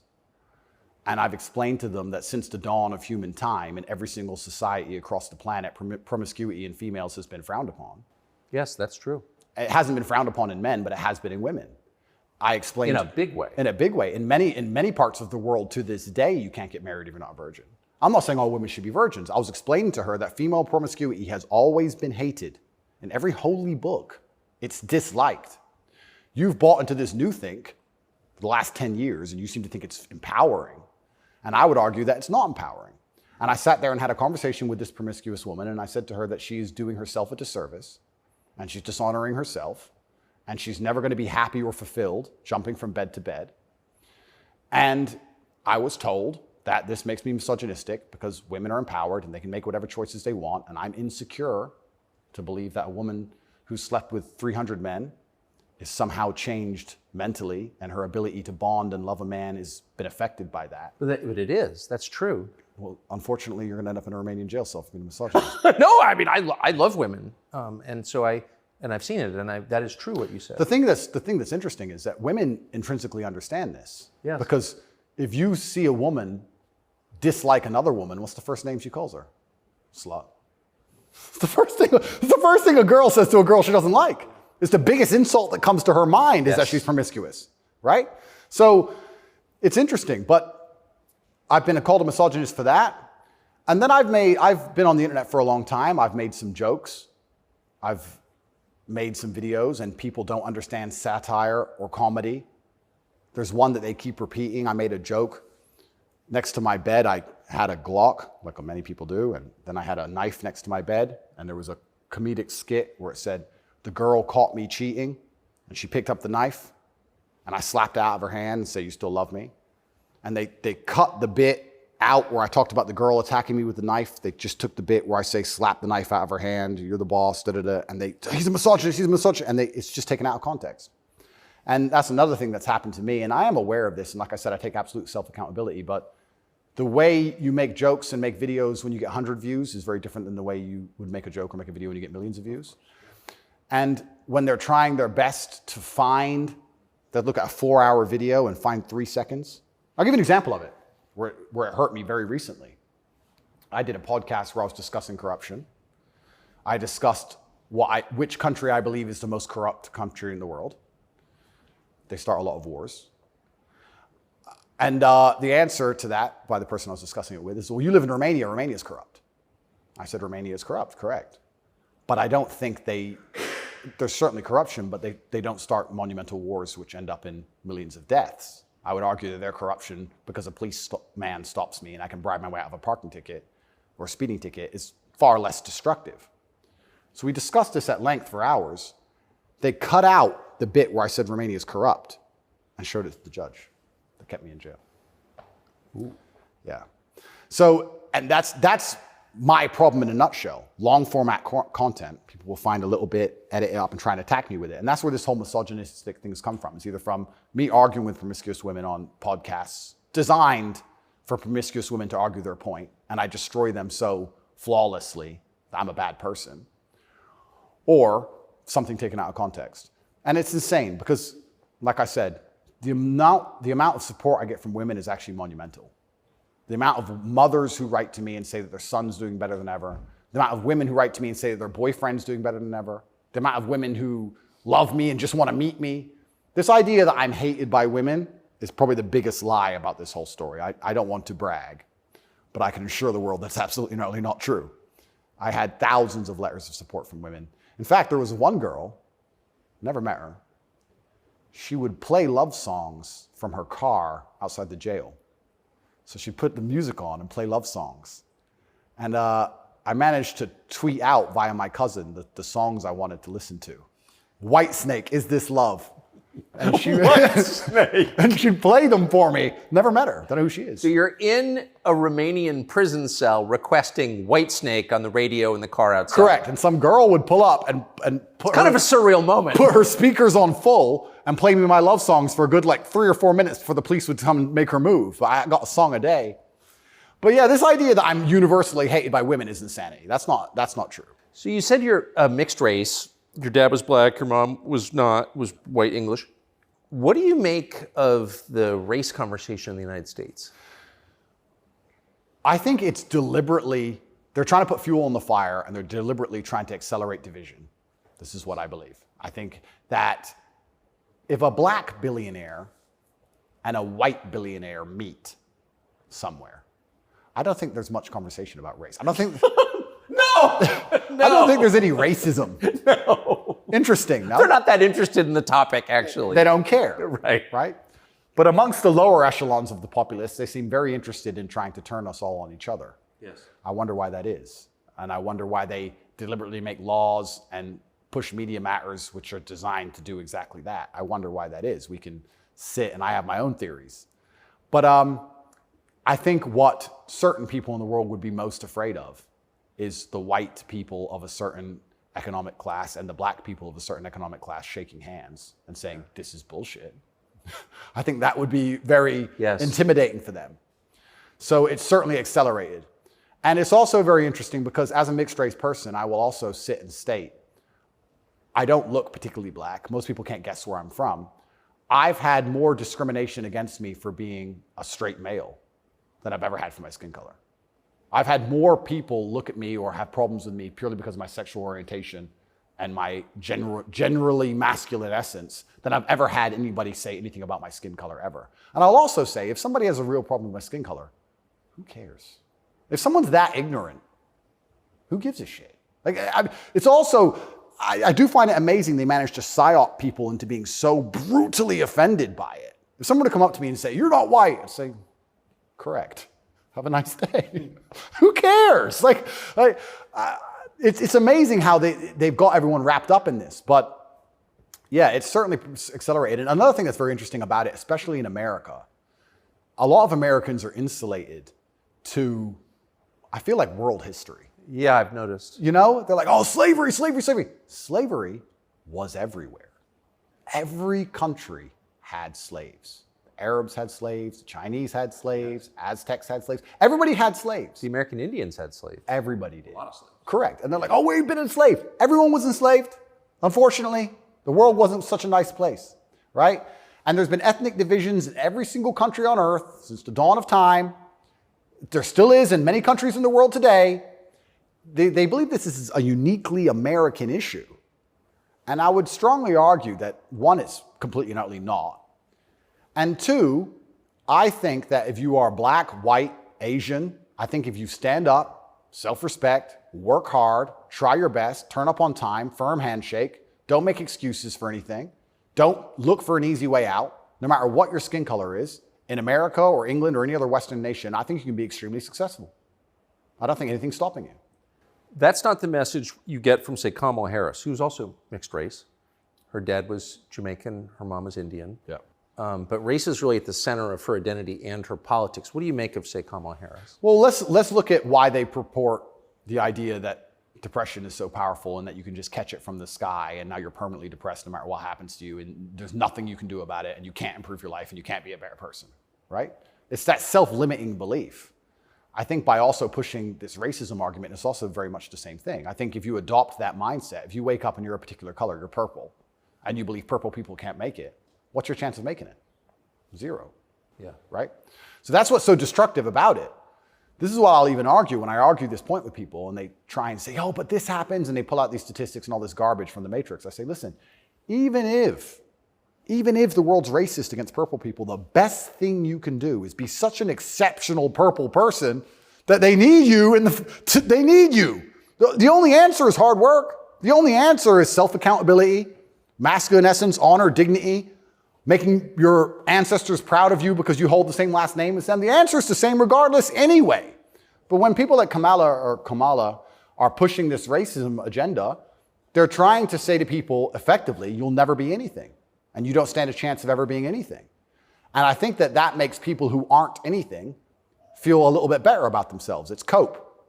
And that's the only fans she has left, are losers who she's told it's okay to be a loser because there's no way you could have not been a loser. And I will argue you could have been something a lot more than that. And you shouldn't listen to anybody who tells you you're not going to be a loser. If someone were to come to me and say, Andrew, you're mixed race, you're from a single mother household, you're never going to be rich. I'll say, watch me.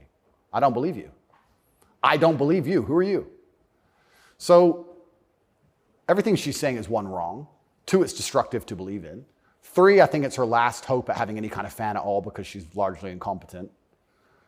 I don't think I've ever heard her put a compendious, coherent sentence together. And perhaps also, maybe that's the reason why she leans so heavily on race, because she's not impressive or competent. So she can say, oh, but I'm this color and I did it, instead of actually talking about how good of a job she's doing. Because if you have to discuss that part of her career or that part of her current life path, I think she'd be in a lot of trouble. I want to show you video of Joe Biden's challenger for the Democratic primary, Robert F. Kennedy Jr.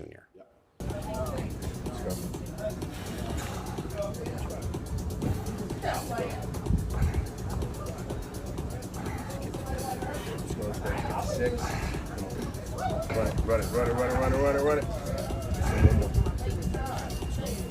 Let's go. Up. What do you think of him? I think a strong body is a strong mind. I don't think there's anything wrong with a man exercising up until the age he dies. Why wouldn't he?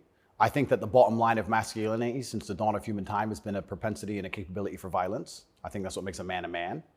I don't see any possible negative connotation with being in good physical shape. I think that's a fantastic way to show discipline, which is very important, and any man who's important, especially a world leader. In fact, I love the idea of an elected world leader being in fantastic physical shape. I think it shows that they're a motivated, disciplined person, and I have a lot of respect for him for that. And I think that in the military, we make it mandatory, right, to be in fantastic physical condition. Yes. So why wouldn't we have it mandatory for people who are in charge of the entire world? I think it's fantastic. The President of the United States seems to be failing physically. As you look back at the country whose passport you hold, at the president, what's your reaction? Well, sometimes, and it's not very often, I consider myself ignorant, but I feel like there must be some magic I missed, because wasn't he the most voted for president in history? Oh yeah, billions of votes. Yeah, there must be some magic I just can't detect, Tucker. I don't want to. More than Barack Obama. 81 million votes. It's insane. And I mean, Barack, yeah, sure, he was very intelligent, articulate. Yep. He was concise and compendious with his ideas. He could make you understand how he thinks. Yes. But Joe must be better in some way. I can't seem to see how, and I guess the fault is with me. I don't know what to say about that one. It's one of those lies that's so ridiculous that you're just like, okay. He got more votes than Barack Obama. Shut up, he did. Shut up. Excuse me. I want to get your take.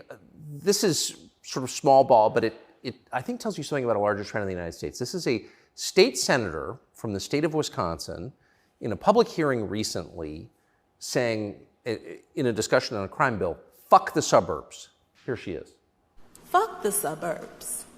Because they don't know a goddamn thing about how life is in the city. What is that? There's a hostility there. Where does that come from? That comes from being a perpetual victim. That comes from being told that everything that's happening to her is not her fault and she has no self-accountability. Even though she's managed to become a senator, somehow she's still oppressed. And that means that everyone else who looks like her is also completely and utterly oppressed. And anybody who has a slightly better life in any way is, by extension, a bad person because they weren't oppressed. Yes. And that's where the hate comes from. The division's put there by these mindsets which are being purported by the people in charge of the world, convincing you that you have no control at all over your own life. And that's why she's so resentful towards people who have done well in life, not even as well as her. Right. I would also argue, perhaps I'm incorrect, that she probably lives in a suburb. Of course she does. So she's a hypocrite on top of that. Yeah. But hypocrites are, the fantastic thing about being a hypocrite is if you're a hypocrite with a little bit of power or influence, you're allowed to be a hypocrite because you're spreading information on the larger problem. In fact, this is actually interesting. One of my funnest things, I'm going to announce this here on your show for everyone to know, this is a world exclusive. I want to become a climate change activist. Because when I was younger, people would say, what do you want to be when you grow up? Do you want to be a fireman? Do you want to be Batman, et cetera? And I wasn't sure what would really make me happy. But now I'm ultra wealthy and I fly around on private jets all the time. I think that now is the time for me to become one of those hypocritical climate change activists. 100%. It's going to be super fun. Well, as your carbon footprint grows, your concern about carbon footprints grows. Absolutely. Eat the bugs. Sell your car. How dare you eat meat? On my jet, of course, I have meat, but I'm allowed to be a hypocrite because I'm spreading awareness for the overall problem. It's for the greater good. It's for the greater good. I have to get to the climate change activist meetings. So, Which happened to be in Switzerland, I noticed. of course. So, although I'm flying on, well, before this arrest. They're never in New Jersey. Never. So before this arrest, I was on about 3 or 4 jets a week. But every single time I was flying on my private plane, I was extremely concerned about the carbon footprint. Of course you were. And so I am now a climate change activist. I just want to let the whole world know. Because once you get to a certain level of power of influence, you're absolutely not really allowed to be a complete hypocrite. So you're allowed to live in the suburb and then tell everyone, fuck the suburbs, and pretend that you're oppressed when you're a senator of the most powerful nation on the planet. Because it's a logic fail on every level. So one of the human activities has got to produce the greatest carbon footprint is, I would think, war, right? I would think so. Diesel-powered machines, munitions going off. So I was a little bit surprised to see Greta Thunberg with Zelensky this morning. What's interesting to me is this. Firstly, I would never kill myself. Secondly, imagine these people are so detached from reality. Imagine going, you know what we need to do? Brainwave. We need to drum up support for this garbage. Let's take the most loved woman, Greta, and the most loved man, Zelensky, and let's make them meet. Think about the PR. Let's bring a camera. And imagine people sitting around a table going, that's going to really make people support this.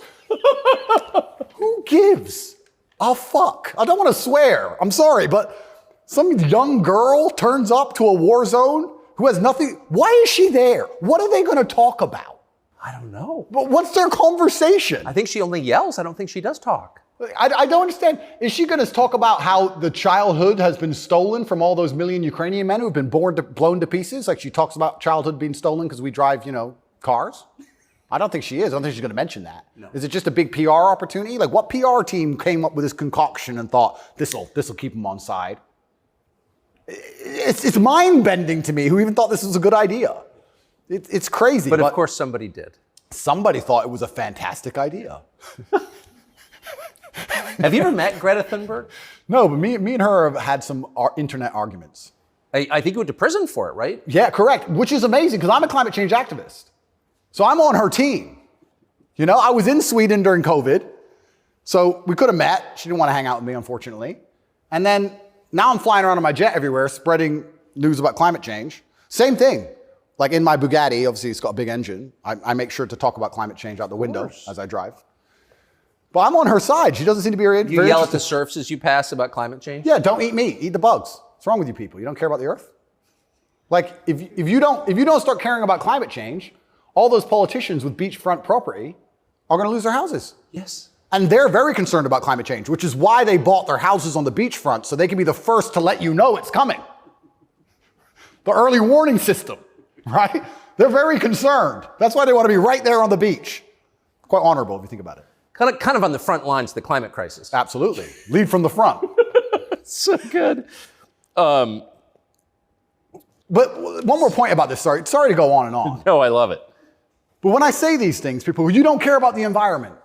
And I try and explain to them, I love nature. You love hunting, fishing, you love nature. I love nature. Passionately. The problem with all of these things is not that I don't like nature. The problem is that nearly any issue which appears to be virtuous on the planet today is Trojan horsed with garbage. That's the problem. I have no problem with fixing or maintaining or preserving nature. I have a problem with them telling me I have to maintain nature, them Trojan horsing my bankruptcy into the middle of it, knowing that nature won't be fixed, then telling me it's about nature and telling me I should agree with it. That's my problem. There's nothing left on the planet, no issue, which isn't Trojan horsed with absolute garbage. Yes. And if you're going to sit there and tell me that I need to give more money to the government to stop the sun from being hot, I'm going to argue with you that I'd rather keep my money. Thank you very much. Yes. So this is the problem with all these issues. It's nearly anything. When I argue against them, people are like, you don't care about the issue. I do. But you're not smart enough to understand that the legislation around this issue is so large, it hasn't even been read by most of the people voting for it. Yeah. And there's something in the middle of it which is going to damage every single person's life, which has nothing at all to do with the issue itself. And most people don't understand that. They co-opt people's best instincts, their love of nature, which is a virtue, of course. Yep. Their love of their neighbors during COVID. Don't you care about your neighbors? Oh, Well, completely. of course you do. And your grandparents? I revere my grandparents. Of course.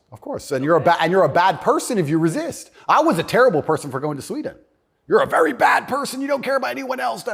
And that's how they do. It's weaponized virtue. And my opposers, every single virtuous thing that comes out of their mouth is never from a place of virtue. It's from a place of hate. Yes. It's weaponized. And also, and I don't talk about this very often, but people can go right now to tatepledge.com. I donate $25 million a year to feeding children in war-torn countries, especially in the Islamic world, because that's where a lot of the war is. Nobody ever mentions that, ever. Nobody mentions any of the charitable work I do. Nobody mentions any of the lives I save. Nobody mentions any of the people who support me. They don't mention anything at all. They just come along and say, you're a bad person. And I say, well, if I'm a bad person, let's talk about the things you've done to genuinely benefit humanity, besides sit on Twitter and talk shit. Have you ever done anything for anybody ever? Are you capable of doing anything? Because the things that make me a bad person, right? You don't like me for my principles and the fact I stand up for myself and the fact I have parameters and I say no, everything you hate about me. Those are the things that allow me to even do good in the world. If I was like you, mush, goo, I couldn't even help anyone. If you had to help someone today, how could you even do it? You're broke and you're lazy and you're stupid. You can't even enlighten anybody. You can just spread hate. How is that helping the world? These people are a net negative, genuinely. And that's what's so crazy about being attacked for your morality, like I'm being now. And when you're a good person in general, they attack your morality because the people who are attacking you are absolutely and utterly immoral. The ultimate hypocriticism. Ultimate. Even more than my private jet climate change stance. So it's certainly unique. I do like to believe, though, we're entering a new stage of consciousness. I do like to believe, at least from 10 to 15 years ago, more people are, I think COVID woke some people up.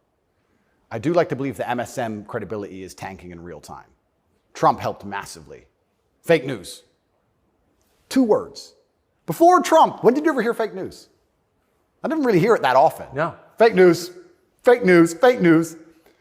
And he did a fantastic job of that, and he's starting to wake people up. So I'd like to believe there's a degree of us winning, but I just want to make it very clear to the people who attack me and the people who attack anybody who stands up for what they believe in, a lot of their virtue signaling is just hate peddling.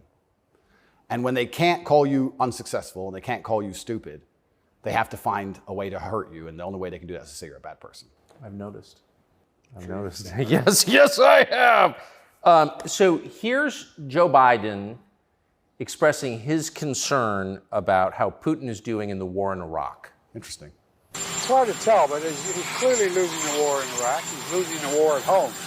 And he has become a bit of a flyer around the world.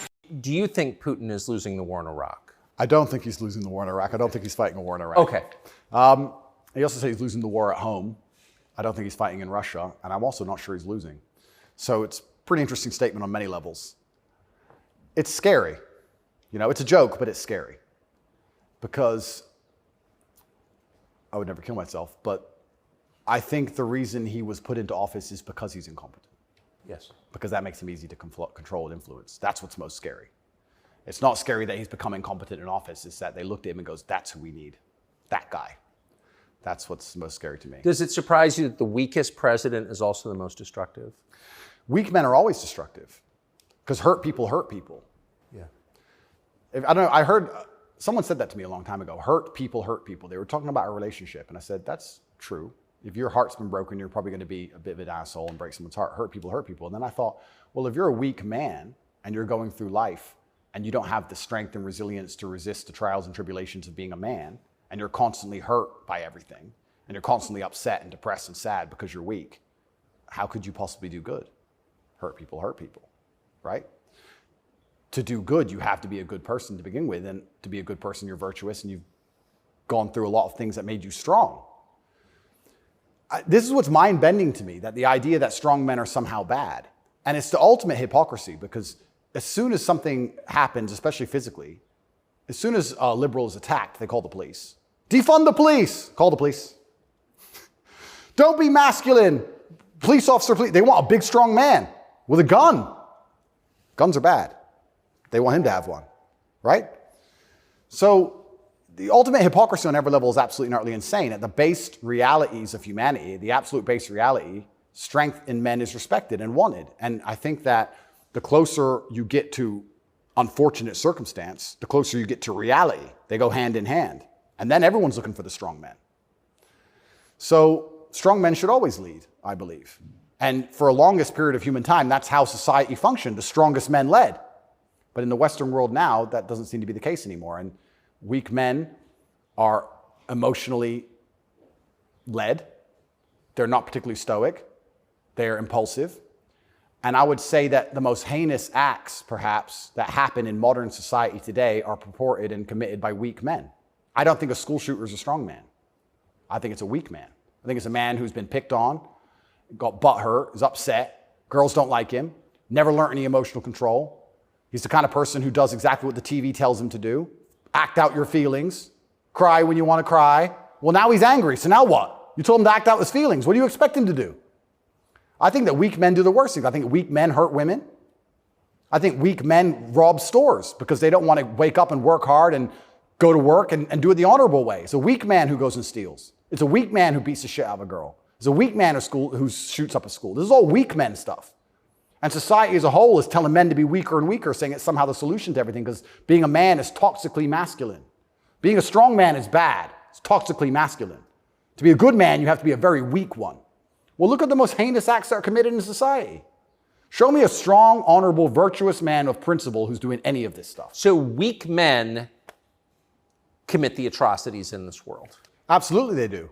And it's weak men who also attack anybody of virtue because I think when you're weak, you're intrinsically unhappy. Yes. I don't think as a man you can be happy if you're weak. I think happiness and strength go hand in hand. Yes. I think that's how we're supposed to be, right? Even strength of mind, strength of conviction, strength of something. If you're weak, you're going to be miserable. So I do find satisfaction in the fact that most of the men who truly dislike me are miserable and weak. And also, like I said earlier about women being gatekeepers, women are fantastic. Women are they're like a barometer for society. I would say you can measure the strength of a society or the virtue of a society or how decayed a society is largely by the actions of many women. I'd like to argue that point. I can argue that point in many different ways. But women really want their man to be strong. Of course. They will punish you for being weak. And I'm not saying you can never cry to your woman. I'm not saying you can never open up to your woman. But there's going to become a time where she expects you to just be capable. There's a problem. And even if you don't know how to fix it, your job as a man is to say, I'll handle it. Even if you have no money and no hope. And to go find a way to fix the problem. If you're weak and go, I don't know, she becomes very resentful towards you. And she'll punish you for that weakness. And I think what she's trying to do on an evolutionary standard is inspire you to man up because it's your job to protect her, isn't it? Of course. So if she sees you and looks at you and doesn't see you as a man who can protect her, she can't respect you. So every survey of female happiness in the West shows just a straight decline since about 1970 till now. Women are becoming less happy in the West. I think it's very obvious. What accounts for that? How can you be happy when all the men around you aren't men, right? We are the most beautiful union that God has possibly created on the planet. A feminine woman and a masculine man. It's the most beautiful union that can possibly exist. It raises children the best. Both parties are happier. Both parties gain. It's a net positive for everybody. There's no negative. There's no downside. But if you destroy one side of the equation, then the other side is going to be completely and utterly miserable and unhappy. How as a woman can you be happy if you can't find a man who you believe can protect you, provide for you, sticks up for you, has morals, has principles? There's none of those men left. So then what they do is just go from man to man trying to find it. And by the time they've been through enough men to maybe find someone semi-close to it, they've been through too many men to ever be happy. And then you have the absolute destruction of Western society. We talk about why men don't get married anymore. I can tell you why I wouldn't want to get married in America. I don't see the point in being married to a woman who's had so many partners before me that she can't properly pair bond with me and then giving her the opportunity to financially destroy me. I think that would be a bad chess move. And I do believe in marriage. I think society would be better if everyone was married. I'm saying that if you're living in an immoral society, being a moral person, if you're not careful about it, you can get wrecked. If the game is rigged, you have to be very careful if you play it. So how do we encourage men to get married? Well, they need to be worth marrying, but so do the women, right? So everything's decaying on both sides. Everything's spiraling. One of the reasons I also got called misogynistic, and I'll say it here, I argue the point that for the longest period of human time, evolutionarily, women had to adopt and find a way to take the ethos of an opposing tribe perhaps quicker than a man could because of war. If the men would fight and a tribe lost and the women survived, they had to change how they thought to fit in with the new tribe to survive. Yeah, because they'd be carried off. Because they'd be carried off. Of course. Like the French women were sleeping with Nazis towards the end of it. Towards the end of Paris occupation, all the French women were sleeping with Nazis. When the Nazis got kicked out, the French women had all their heads shaved because they got caught hanging around with German soldiers. The German soldiers killed their husband. 3 years later, they need to eat. So the German soldiers have a wage. He's handsome. It's amazing how quickly they can adapt. And that's for their own survival. That's fantastic. But then if you extrapolate out and you understand that to be true, then you also understand that women are more susceptible to programming to a degree. I got called misogynistic by saying that if you sit 100 men and 100 women down in front of propaganda, I believe that women are more likely to believe a lot of that. I think a lot of liberals are female. They're more emotional. And it's easier to convince them of something if you use an emotionally led argument, right? So if by extension you now have women who are emotionally led, who are being convinced and their logic is failing because they're being tricked with an emotionally led argument, and the man they're meeting has no principle and no honor, and he can't resist that, she's in charge of the house, well, now she's telling the man what to do, right? If I would have come home during COVID and my woman said, you need to wear a mask, I'd say, no, I don't. End of conversation. Where if I was a simp, you need to wear a mask. Okay, baby. Don't. All right. So the women are also largely in charge of the psyop because the men are so desperate to get any kind of connection with a real person and avoid the porn screen. And then these women are being controlled by the mass media as a whole. I say this to, I have children. I don't talk about it often. But I say to the mothers of my children, I say, look, either we program their minds or society does. Who do you believe in? Everyone is being programmed by somebody and something. Me, you, everybody. We're all programmed by someone. To sit and think you're above programming is incorrect. What you have to do is sit and say, does the person who's programming genuinely have my best interests at heart? What do they want me to believe? Why do they want me to believe it? What happens if I believe what they want me to believe? Where does this lead? That's all we can do. We're all programmed. We're all the sum of the 5 people we spend the most time with. Right? So if you have women with no father, no strong masculine influence, who's programming them? The Kardashians and the news? The internet? Porn stars? What kind of woman's that going to be? And then if a man finally ends up with her and he has no backbone, what kind of man's he going to be? I don't want to comment on these things because I don't want to make personal enemies of people I don't know. Of course. There's a guy called Adam22. Once again, I have no idea who this man is. I just saw on Twitter yesterday that he was with a porn star who'd never done a male scene. They got married, and like a week after their marriage, she did her first male scene with some random dude. And he's on a podcast defending it. Did his wife have sex with somebody else? Correct. Why? Like, this is the level you can, but this is what the Matrix wants from you as a man. They want the woman in charge and the man below with no backbone, because if the woman's in charge, they can emotionally affect her. They can scare her. You can scare a woman easier than you can scare a man. A man. A real man's hard to scare. A woman you can make afraid of the vaccine, right? Be afraid, COVID, be scared. If she's in charge of the household, I would argue in nearly any household where the female was dominant, everyone's vaccinated. I would argue that point hard. Of course. Maybe I'm wrong, but I would argue it. I don't have the statistics. It's just logic to me. So talk about women being unhappy. What's actually interesting about the female mind, once again, they're going to call me a misogynist, is that when you're an emotionally led person, you're more prone to chaos. It takes real stoicism to lead. So why are these women unhappy? Because no one's leading them. No fathers, no men of no backbone, no man they respect. So they're relying on society, which is promoting chaos, and their own mental state. Women will say all the time, my period was coming up, so I was crazy. Like, they'll say that themselves. So without any kind of hard rock of emotional security, to give her a hug and say, don't worry, baby, calm down, it's okay. When you have no hard rock of emotional security and you leave her to her own devices, she's going to be, to a degree, chaotic. And you know who told me this? A woman said this to me. A woman said, most women are closer to a mental breakdown than you possibly believe, day by day. I was like, really? She goes, yeah, and that's what I love about my husband. He makes me feel happy and secure and safe. If I'm starting to have a problem, I know I go to him and he makes me feel safe. He's my rock. There's a woman said this to me a long time ago. Yes. So why are women miserable? Because where are they going to get their happiness from? Where are they going to get their emotional stability from? It's not their job. I don't believe it's a woman's job to be emotionally stable. It's a woman's job to do many other very important things that men can't do. More important. They're better than men at a lot of things, women are. But it's our job to be emotionally stable. Women are better than us at certain things. We're better at other things. And that's why as a team, we're so powerful. To sit and pretend we're all the same the whole way through, then why do we even need each other anymore? Well, I don't think we do. Exactly it. And this is why we have birth rates declining, porn, women who are running around sharing one man with no intention of having children, marriage is gone.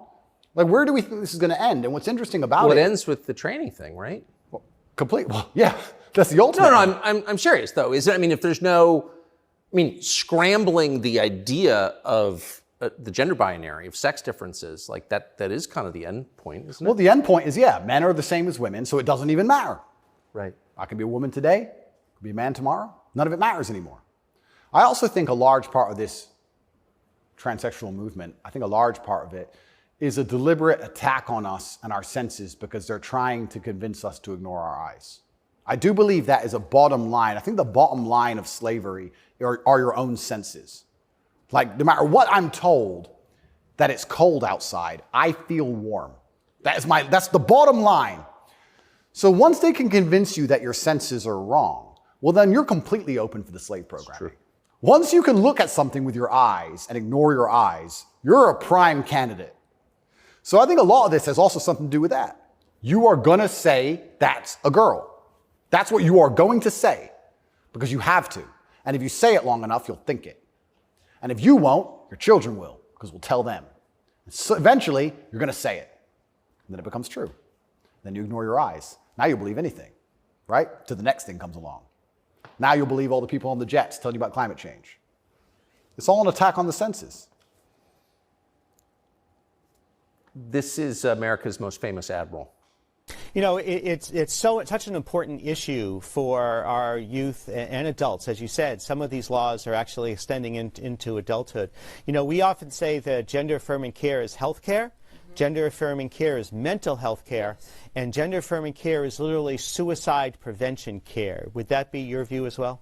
I 100% agree. It's genuinely, I want to actually genuinely give my heartfelt condolences to any young person who falls for this crap, because you're going to be so miserable for the rest of your life. If you chop off your genitals, take a whole bunch of chemicals as a teenager, you are going to be miserable for the rest of your life. Yes. You're never going to be the person you want to be. You're never going to be accepted as that person. You're never going to feel happy inside. If you fall for this, I genuinely feel sorry for you. I do too. That's the first thing I'm going to say. The second thing I'm going to say, I find it very interesting that the only surgery we call affirming is gender surgery. Imagine a girl woke up and said, I was born in the wrong body because my tits are small. I'm a big-titted woman, but I was born in the wrong body. I need tit affirming care. I need to affirm my true body shape. Because otherwise I have a mental health problem. No, it's plastic. It looks good, perhaps, whatever. But we would never say she was born in the wrong body and we had to affirm her genuine body experience. Her triple Ds. Yeah, her triple Ds had to be affirmed. It's garbage. You're not affirming anything. And also, I think it's kind of interesting. They say that trans people commit suicide at a higher rate. That's sad. Nobody should kill themselves. I would hate for anybody to kill themselves. They say that's because they're picked on for being trans. I don't know why anyone's ever had the argument that perhaps they have a mental instability before this trans stuff, and that's why they're more prone to suicide in the first place. Seems like an obvious explanation. Seems like an obvious explanation. I don't think it's normal for anybody to want to mutilate themselves. I think if someone were to come to me and say, I really want to cut my hand off, I would think they had a mental illness. Why? Don't like it. What do you mean you don't like it? I don't like my hand. I don't want it. I would think that's very concerning. So I really, truly feel sorry for any young people who fall for this. I don't blame them. I think it's a massive psyop. And I think if you fall for it, you're going to be miserable forever. And one more point I'll make on this whole thing I found very interesting. I'm a professional fighter, so I spent a lot of time in Thailand when I was fighting. Kickboxing was big over there. And I've always thought, no one's ever mentioned that Thailand has a bunch of ladyboys, right? But if you say to a ladyboy, are you a man or a woman? She goes, I'm a ladyboy. What's that? I'm a man, but I'm a ladyboy. They don't see themselves as women in the real sense of I am female. Right. They don't want to compete against women in sports. They don't want to pretend they can have kids. They don't talk about having periods. They're like, oh, I'm a ladyboy. It's like kind of like an in-between. It's got its own thing. India has the same. Yeah, it's fine. Nobody over there is genuinely arguing that they are actually female. Only in America are we doing that. And that's what's the craziest thing of all. Even if you truly, truly believe you need to change gender, and you truly believe it's the right path for you, and you believe you're not being psyoped, and you believe you're going to be happy, and you believe you need to mutilate yourself, that's all fine. But then to come along with the hubris and arrogance to tell me that I have to pretend you're something you're not, yes, biologically. That's right. That's absolutely and utterly arrogant. You can't tell me what I have to call you, right? I'm allowed to come to my own conclusions and opinions. And the whole point of being a human is that we've gone through life long enough to identify patterns. Imagine humans didn't identify patterns. One person went and got ate by the lion. You watch it happen. Then you go for a turn. Like, no, you work out over time. Don't go near the lion, right? If I look at a person who's 6'4", muscularly built, right, with a big jaw and a beard, my brain and my life experience tells me that's quite often a man. That's very often it is. Very often. That's the conclusion I've come to. To come along and say, no, because I've decided to do X, Y, Z, you have to ignore all of the patterns you've identified throughout your entire life and everything you believe to be true. You have to throw away all the science and your entire worldview and everything about how you view the world. You have to eject that from your brain and call me what I want to be called is extremely arrogant. And if I went through the world and said everyone had to call me King Andrew, they'd tell me, shut up. Why? If they can get called whatever they want, I should be able to get called whatever I want. I want to be King Andrew, #1 savior of Earth, climate change activist. That's what I want to be. And if anybody calls me anything else, they're a bigot. That's what we're going to do. If we're going to go down that path, I'm going to make sure that my title is good. Lord of all beasts of the land and fishes in the sea. The most honorable man who's ever lived. The fastest human alive. Who cares? Doesn't matter that I can't run fastest. It doesn't matter, Tucker. I'm the fastest human alive. You must affirm my belief. I'm the fastest man alive. Greatest man in show business. Sorry, Tucker. Best political commentator there's ever been. Let's just go down this path of insanity. Why not?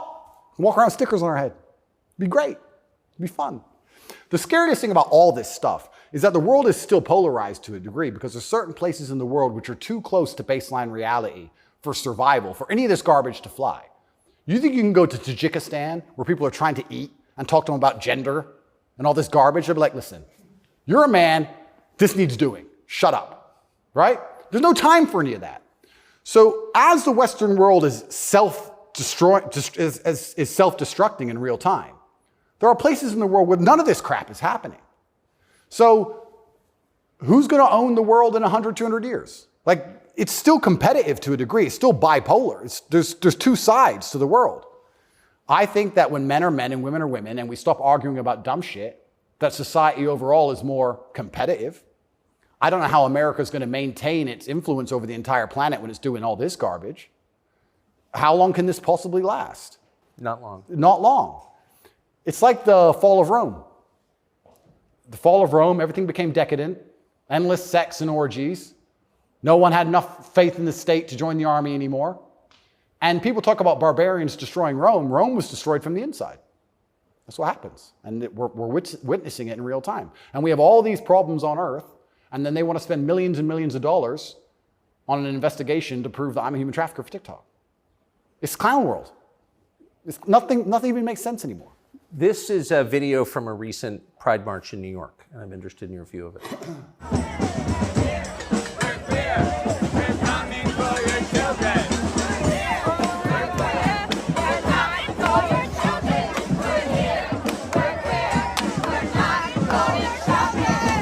So I have a few points on this. The first point is that it is an unfortunate reality, and I'm not going to be called a bigot. I'm going to talk about the reality that the homosexual community cannot reproduce in and of themselves. So for them to have a community into the future, they do need your children. That's how they think. For there to be a homosexual community in 100 years from now, they need straight people's kids, because only straight people have children.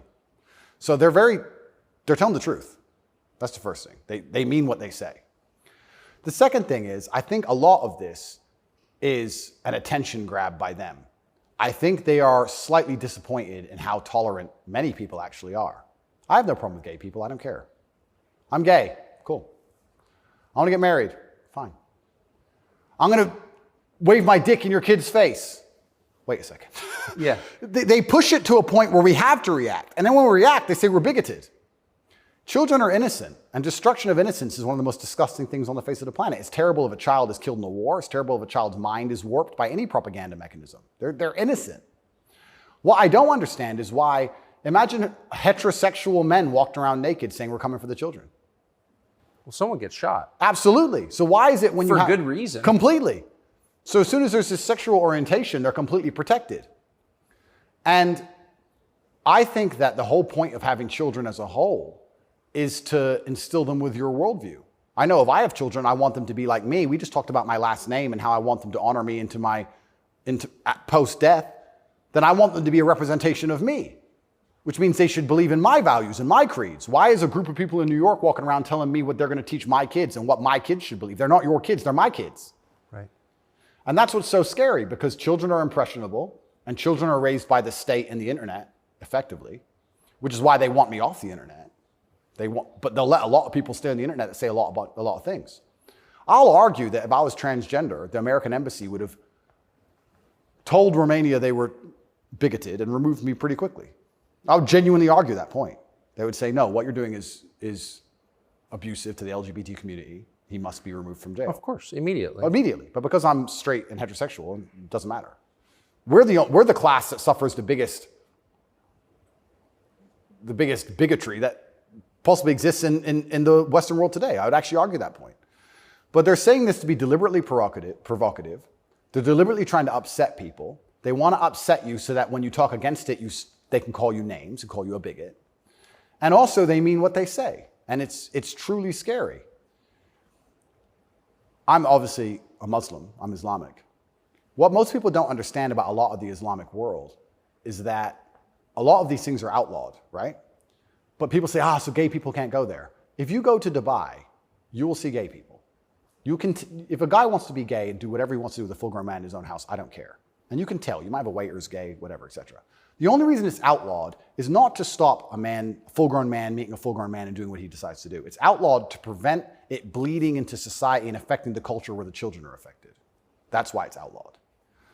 And I'm not saying it should be outlawed in America, but what I'm saying is if you're not going to protect the innocence of children from any ideology, and if the ideology is deliberately targeting children because children are more impressionable and more capable of believing in things which simply aren't true, perhaps a man looking like a woman or vice versa, then that is a dangerous ideology that should be very closely examined. Well, if you're not going to protect children, or if you're going to encourage women to fight your wars, why have a society in the first place? Well, this is another Isn't thing. the whole point of society to protect women and You children? know what's really interesting? I argued this point once. They were talking about how the West is a patriarchy and it's so terrible to be a woman in the West. And I'm like, well, where's better to be a woman then? If it's not the West, please tell me. Pick another country besides America where you'd rather be a woman. It's garbage to begin with, but you're saying, America's a patriarchy and Americans are all misogynistic. And men are so bad and women have been oppressed since the beginning of time. It's always been a patriarchy. If that's true, why don't women fight our wars? Think about it. We can get the women of our country and the women of another country and let them go die in a ditch. And us men can just sit around being patriarchs. Why do we have to go die? Why do we have to go get our legs blown off? No, because we're a patriarchy. Women can go suffer. Or do the women get to stay at home and we go suffer? How is it a patriarchy? Right? So that's garbage to begin with. But I think, genuinely to go back to that point, any ideology which is waking up and saying, our worldview is so extreme, the only way we can truly ensure it exists into the future is to find the most susceptible people on the planet to program and attack their minds, children.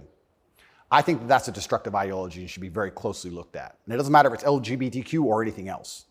I think if you sit children down and pump propaganda into their brain, and that's the only way you can get what you want, then there's probably something wrong with your ideas because you're afraid to challenge them with a grown adult. You don't want a fair fight. You understand? They don't want a fair fight. They want to sit with a child who has no idea what he's talking about and tell him that men are women and women are men and vice versa, and just completely confuse the poor child because they don't want a fair fight against a rational adult. And that's scary. It doesn't seem a huge improvement over, say, ISIS to me. Absolutely. That's how do you convince somebody to blow themselves up? Well, you find a young man, teenage boy, and you program his mind. Exactly. And it's exactly the same thing. They don't try and convince an older man to blow himself up because he's going to sit there and go, well, why don't you blow yourself up? And then there's an argument. You go find a young, susceptible person, right? And that's what's so scary about all of it. And it's also kind of funny that like this whole LGBTQ thing is also linked to the patriarchy, also linked to all this other garbage and all these other false narratives and false ideas. And it's these people who are attacking me saying, I'm dangerous for women because I'm a misogynist. You're dangerous for women for pretending men are women. You're more dangerous for women than I am. I'm saying a man's a man's, a woman's a woman. You're saying that if I put a wig on, I could go punch women in the face in the boxing ring. Who's dangerous for women? It's insanity. And again, they have no virtue at all. They just weaponize garbage and attack you with it. But I do think that children have to at least be the bottom line for society. That's the future. And if you have children at home, you're raising them. And if you struggle to feed them, the government doesn't care. They are yours and they're your problem and your responsibility. And you deal with all of the stress and all the worry of them being out late at night and all the responsibility of taking care of them. And you went through hell for them to exist. You don't owe their minds to anybody else. You don't owe it. So there has to be a point where you stand up and say, no, I raised this child. It's my child, not That's yours. my child. It's not yours. Absolutely. What do you make of Julian Assange? I think that it's crazy. It's the number one way to shut up the BBC, that's for sure. To mention him. Say, oh, you're a journalist. You care about journalism, do you? You care about a fair and independent story. Why is Assange in Belmarsh? Very interesting. What do they say? They don't answer. They try and change subject. They always do. I did it. I stole it from the Azerbaijani president. He started it. I saw that. Yeah, it's great. Do you know him? I don't know him, but I've seen enough of his interviews to like him. Me too. Yeah, I like him. And this is what I'm saying about the world. There's so many places in the world where they still live very firmly in the real world. All of this garbage is just the result of the very simple, easy lives that we have. Inside the movie The Matrix, which I recommend you watch, the agents say, we tried to create a utopia for the human mind so that your mind is in a utopian state and your body can just be used. But the human mind rejects utopia. We created the world in 1999 at the pinnacle of human civilization before machines took over because the human mind needs struggle and it needs problems. Otherwise, it rejects it. Yes. And I kind of feel like there's a whole bunch of people trying to just find problems and find struggle in their lives because they don't have enough motivation to do something that's genuinely difficult, like, help people. But they can't live in this state of complete vegetation. That's right. Then they wake up and say, oh, I'm oppressed. My pronouns. How much energy must it take to go through life trying to correct every person you interact with to call you Z? Think of the calories burnt. I can't think of a bigger waste of time. Think of the calories burnt. Every Starbucks employee, it's actually Z. Correct. You are a moron and you are just wasting so much energy. You could put that towards something beneficial. You could volunteer. You could go to the gym. There's so much more you could do with instead of walking around and talking about Z. You sound like a dumbass. But they're just finding struggle because they don't have any actual important struggle in their lives. And that's why it only exists in the decadent West. Do you think the coming famine will change that? Absolutely. I would argue that when the famine comes, I think all these feminists will look for a strong man of resource who is stoic, who has a good network, who's capable and important and respected. It's amazing how quickly feminism disappears. In fact, there's a podcast I did called Fresh and Fit. And I did this podcast in Miami, and I was arguing about gender roles with 7 girls. And during it, they were telling me that they can do anything a man can do, all the usual things, and they don't care, they don't need a man, all this garbage. And some crazy fan knocked on the door for me, and he had a gun. He knocked on the door. You should have seen the women, how quickly they became feminists when I had to go to that door. They all completely changed. Go. Oh, the feminism's out the window. There's no feminists on the Titanic. There's no feminisms in a famine. There's no feminists at war. Where's the feminists? Go to war, right?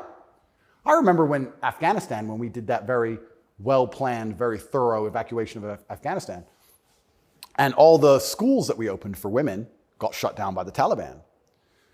And I was having this conversation with someone, and I was saying, okay, well, you're an Afghan man, right? You've been hired by the Afghan Defense Force, and America's now left, and you have a meager wage, and America's left, and the Taliban are coming, and you're standing outside of the school with your AK, and they're coming with whatever they've got, and you're looking at the school going, do I really want girls to go to school that bad? Not really. Just put it down, you walk off. And this girl's like, yeah, but you know, it's really important. And I'm like, yeah, it is very important. I agree. Women should have education and right the education. Completely agree. But you're also saying here that men should die for it, which is fine. I'm not saying that that shouldn't be the case, but I'm saying that you should give men the respect they deserve for dying for your education. Because it's not the women who are going to defend that female school, it's the men. So if you're going to shit on men all day long and say we ain't worth anything until a war comes, and then you want us to go die? That's interesting. When the famine comes, the closer reality gets towards baseline survival, the closer we become towards our gender roles, because it's the only way we can be competitive. If you took 10 men and 10 women and stranded them on a desert island, the men would be men and the women would be women, because if they didn't, they would die. That's the bottom line. And I think that if you look at history, since the dawn of time, men were masculine, and also men, by and large, were generally ruling the society, not in an oppressive way, but in a protective way. And I think that that means that makes the society most competitive. And my argument for that is that if you name any society since the dawn of human time, men were protecting women, providing for women, and basically in charge of the society. And these are societies that never met. So it can't be an idea that spread. The Ming dynasty and the Aztecs, they're pretty far away. But that's how society was most effective. And when feminists argue with me and say, we need a society run by women, I say, well, that's never, ever happened. And if it has happened, they got destroyed so quickly, they never had a history. We can't even name one. So it's a brand new idea, which I'm not saying is a bad idea. I'm saying if it's a brand new idea, you can't tell me it's going to be better because it's never been tried, ever. So we're going to see. But what happens if it doesn't work with the most powerful nation on earth? Right? So we're feminizing men and women have more and more control and more power, which is fantastic. I'm saying this is untested. Who knows where any of this is leading? And our competitors, America's competitors, are still very firm in their gender roles. So it's certainly an interesting period of history we're about to enter. It's very interesting. What's your view of tobacco? I love tobacco. So my diet is particularly strange, I've been told. I live on caffeine and nicotine. So I eat once a day. I eat dinner only. 80% of my calories come from meat. I have 10 cups of coffee a day and 3 or 4 large cigars. So I like caffeine and nicotine. I do too. Yeah, it makes me feel good. Makes me feel like my blood's on fire a little bit. Caffeine and nicotine I think are fantastic. But you're a health guy, obviously. I'm a health guy, but smoking is fantastic for your testosterone level. And I think that's important in a man. I think that's also important in the resistance of slavery as a whole. Is it really, you can feel it? Oh, 100%. And I'm not saying that, smoking's healthy. I'm not saying that because I also train exceptionally hard every single day. And when I was professionally fighting, I didn't smoke.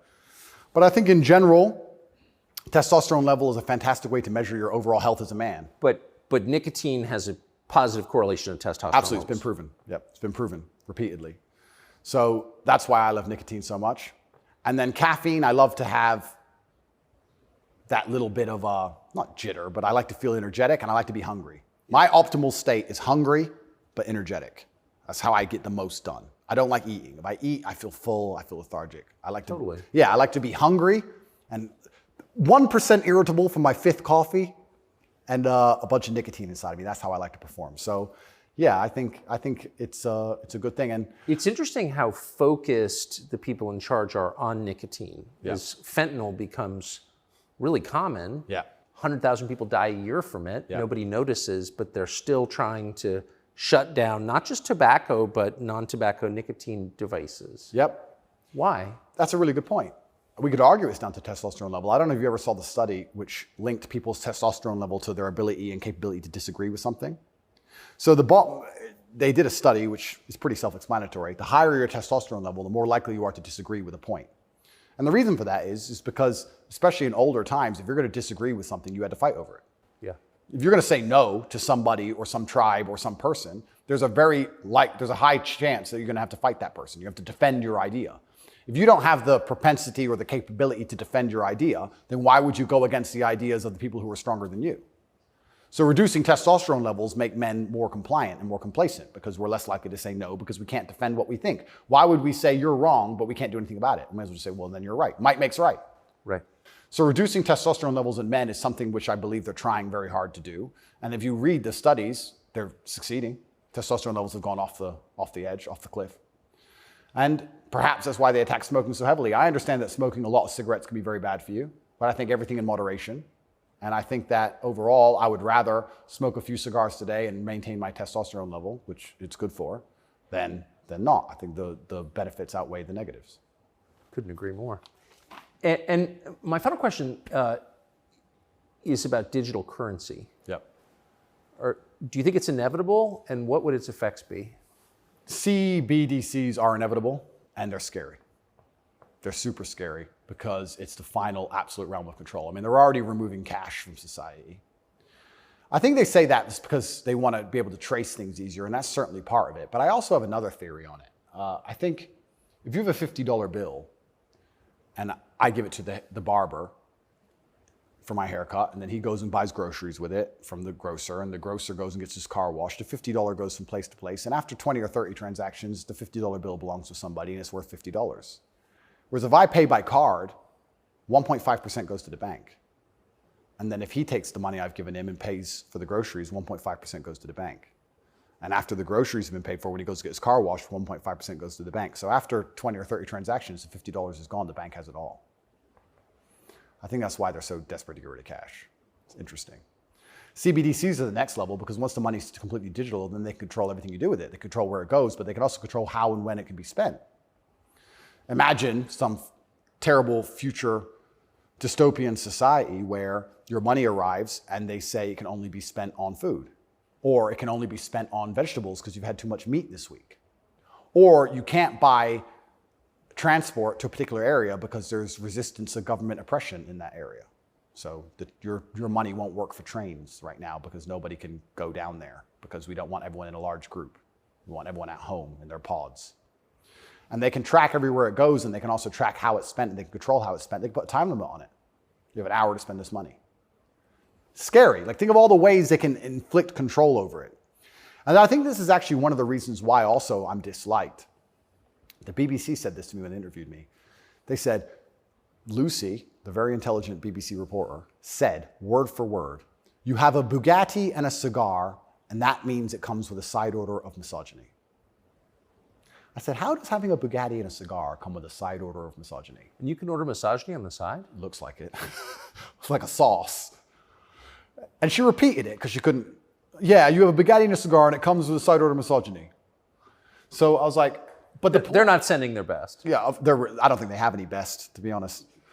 But the point they're making, what she doesn't realize she's making, because she's not smart enough, but what she wanted to say, but she couldn't say in a way which sounded negative, is financial freedom is required to a degree to resist. The reason I'm also disliked is because I'm financially successful. If I was broke, they wouldn't care what I say. But I inspire young men, all of my fans, to become wealthy. And you'd think that'd be fantastic for the society, right? He has millions of young men. He's teaching them to work hard. He's teaching them different ways money can be made. He's teaching them to be fantastic salesmen. He's helping the society. No, because if you have a whole bunch of money, then you can sit and say, no, I don't need your wage. That's bullshit.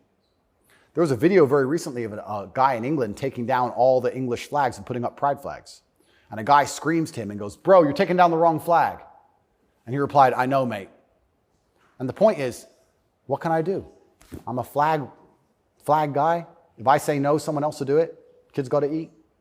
So by keeping your money enslaved, they can keep you enslaved. You got to eat.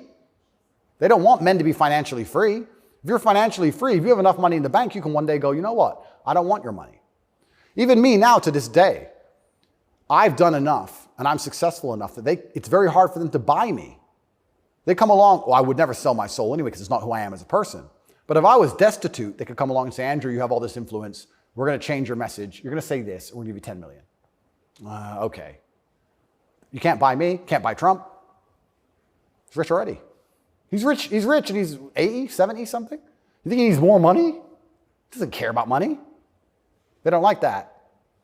So being financially free in and of itself is now an act against the government because this whole idea that they want everyone to be rich and it's fantastic for the society, I'd actually argue against that. They don't want that. They want everyone destitute because when you're destitute, you need the government to feed you. And it's very hard to fight against the government who's feeding you. It's very hard to resist the people who give out the bread. Yeah. I think that's called something. It begins with C. What's it called? Interesting. I also heard another interesting theory from a very intelligent person one day, and it was that every government on earth, all of them, in all of their different forms, China, which says it's communist and is capitalist, and all the different in-betweens to the capitalist West, every government on earth is slowly encroaching on trying to become as controlling as powerful as possible. They all want to be as controlling as possible over their citizens. Communism is the end result of the most control a government can have, effectively, or some version of communism. But every single government on earth is slowly trying to get there bit by bit. And the only thing that resists them getting there is the populace and how much the populace will accept. And depending on how malleable the populace is, depends on how quickly they get there. But every government wakes up. It's kind of like AI. Have you ever heard the robot's going to destroy us all because they wake up and go, we don't need the humans anymore? Their end goal is just survival.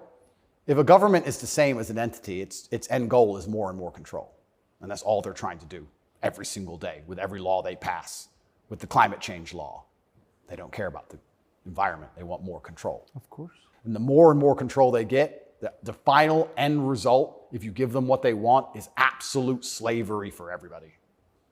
So you have to be very careful because that is their ideal government. The ideal government is where everyone complies, everyone obeys, everyone's controlled, we know everything about everybody, and it's slavery. That's the only way to get that state. So even making enough money to have an opinion is an act of rebellion. It's crazy. Andrew Tate. Thank you very much, my friend. Amazing. Thank you. Younger people say the news is full of lies. In Kennedy's motorcade. 239 female cell death of Jeffrey Epstein.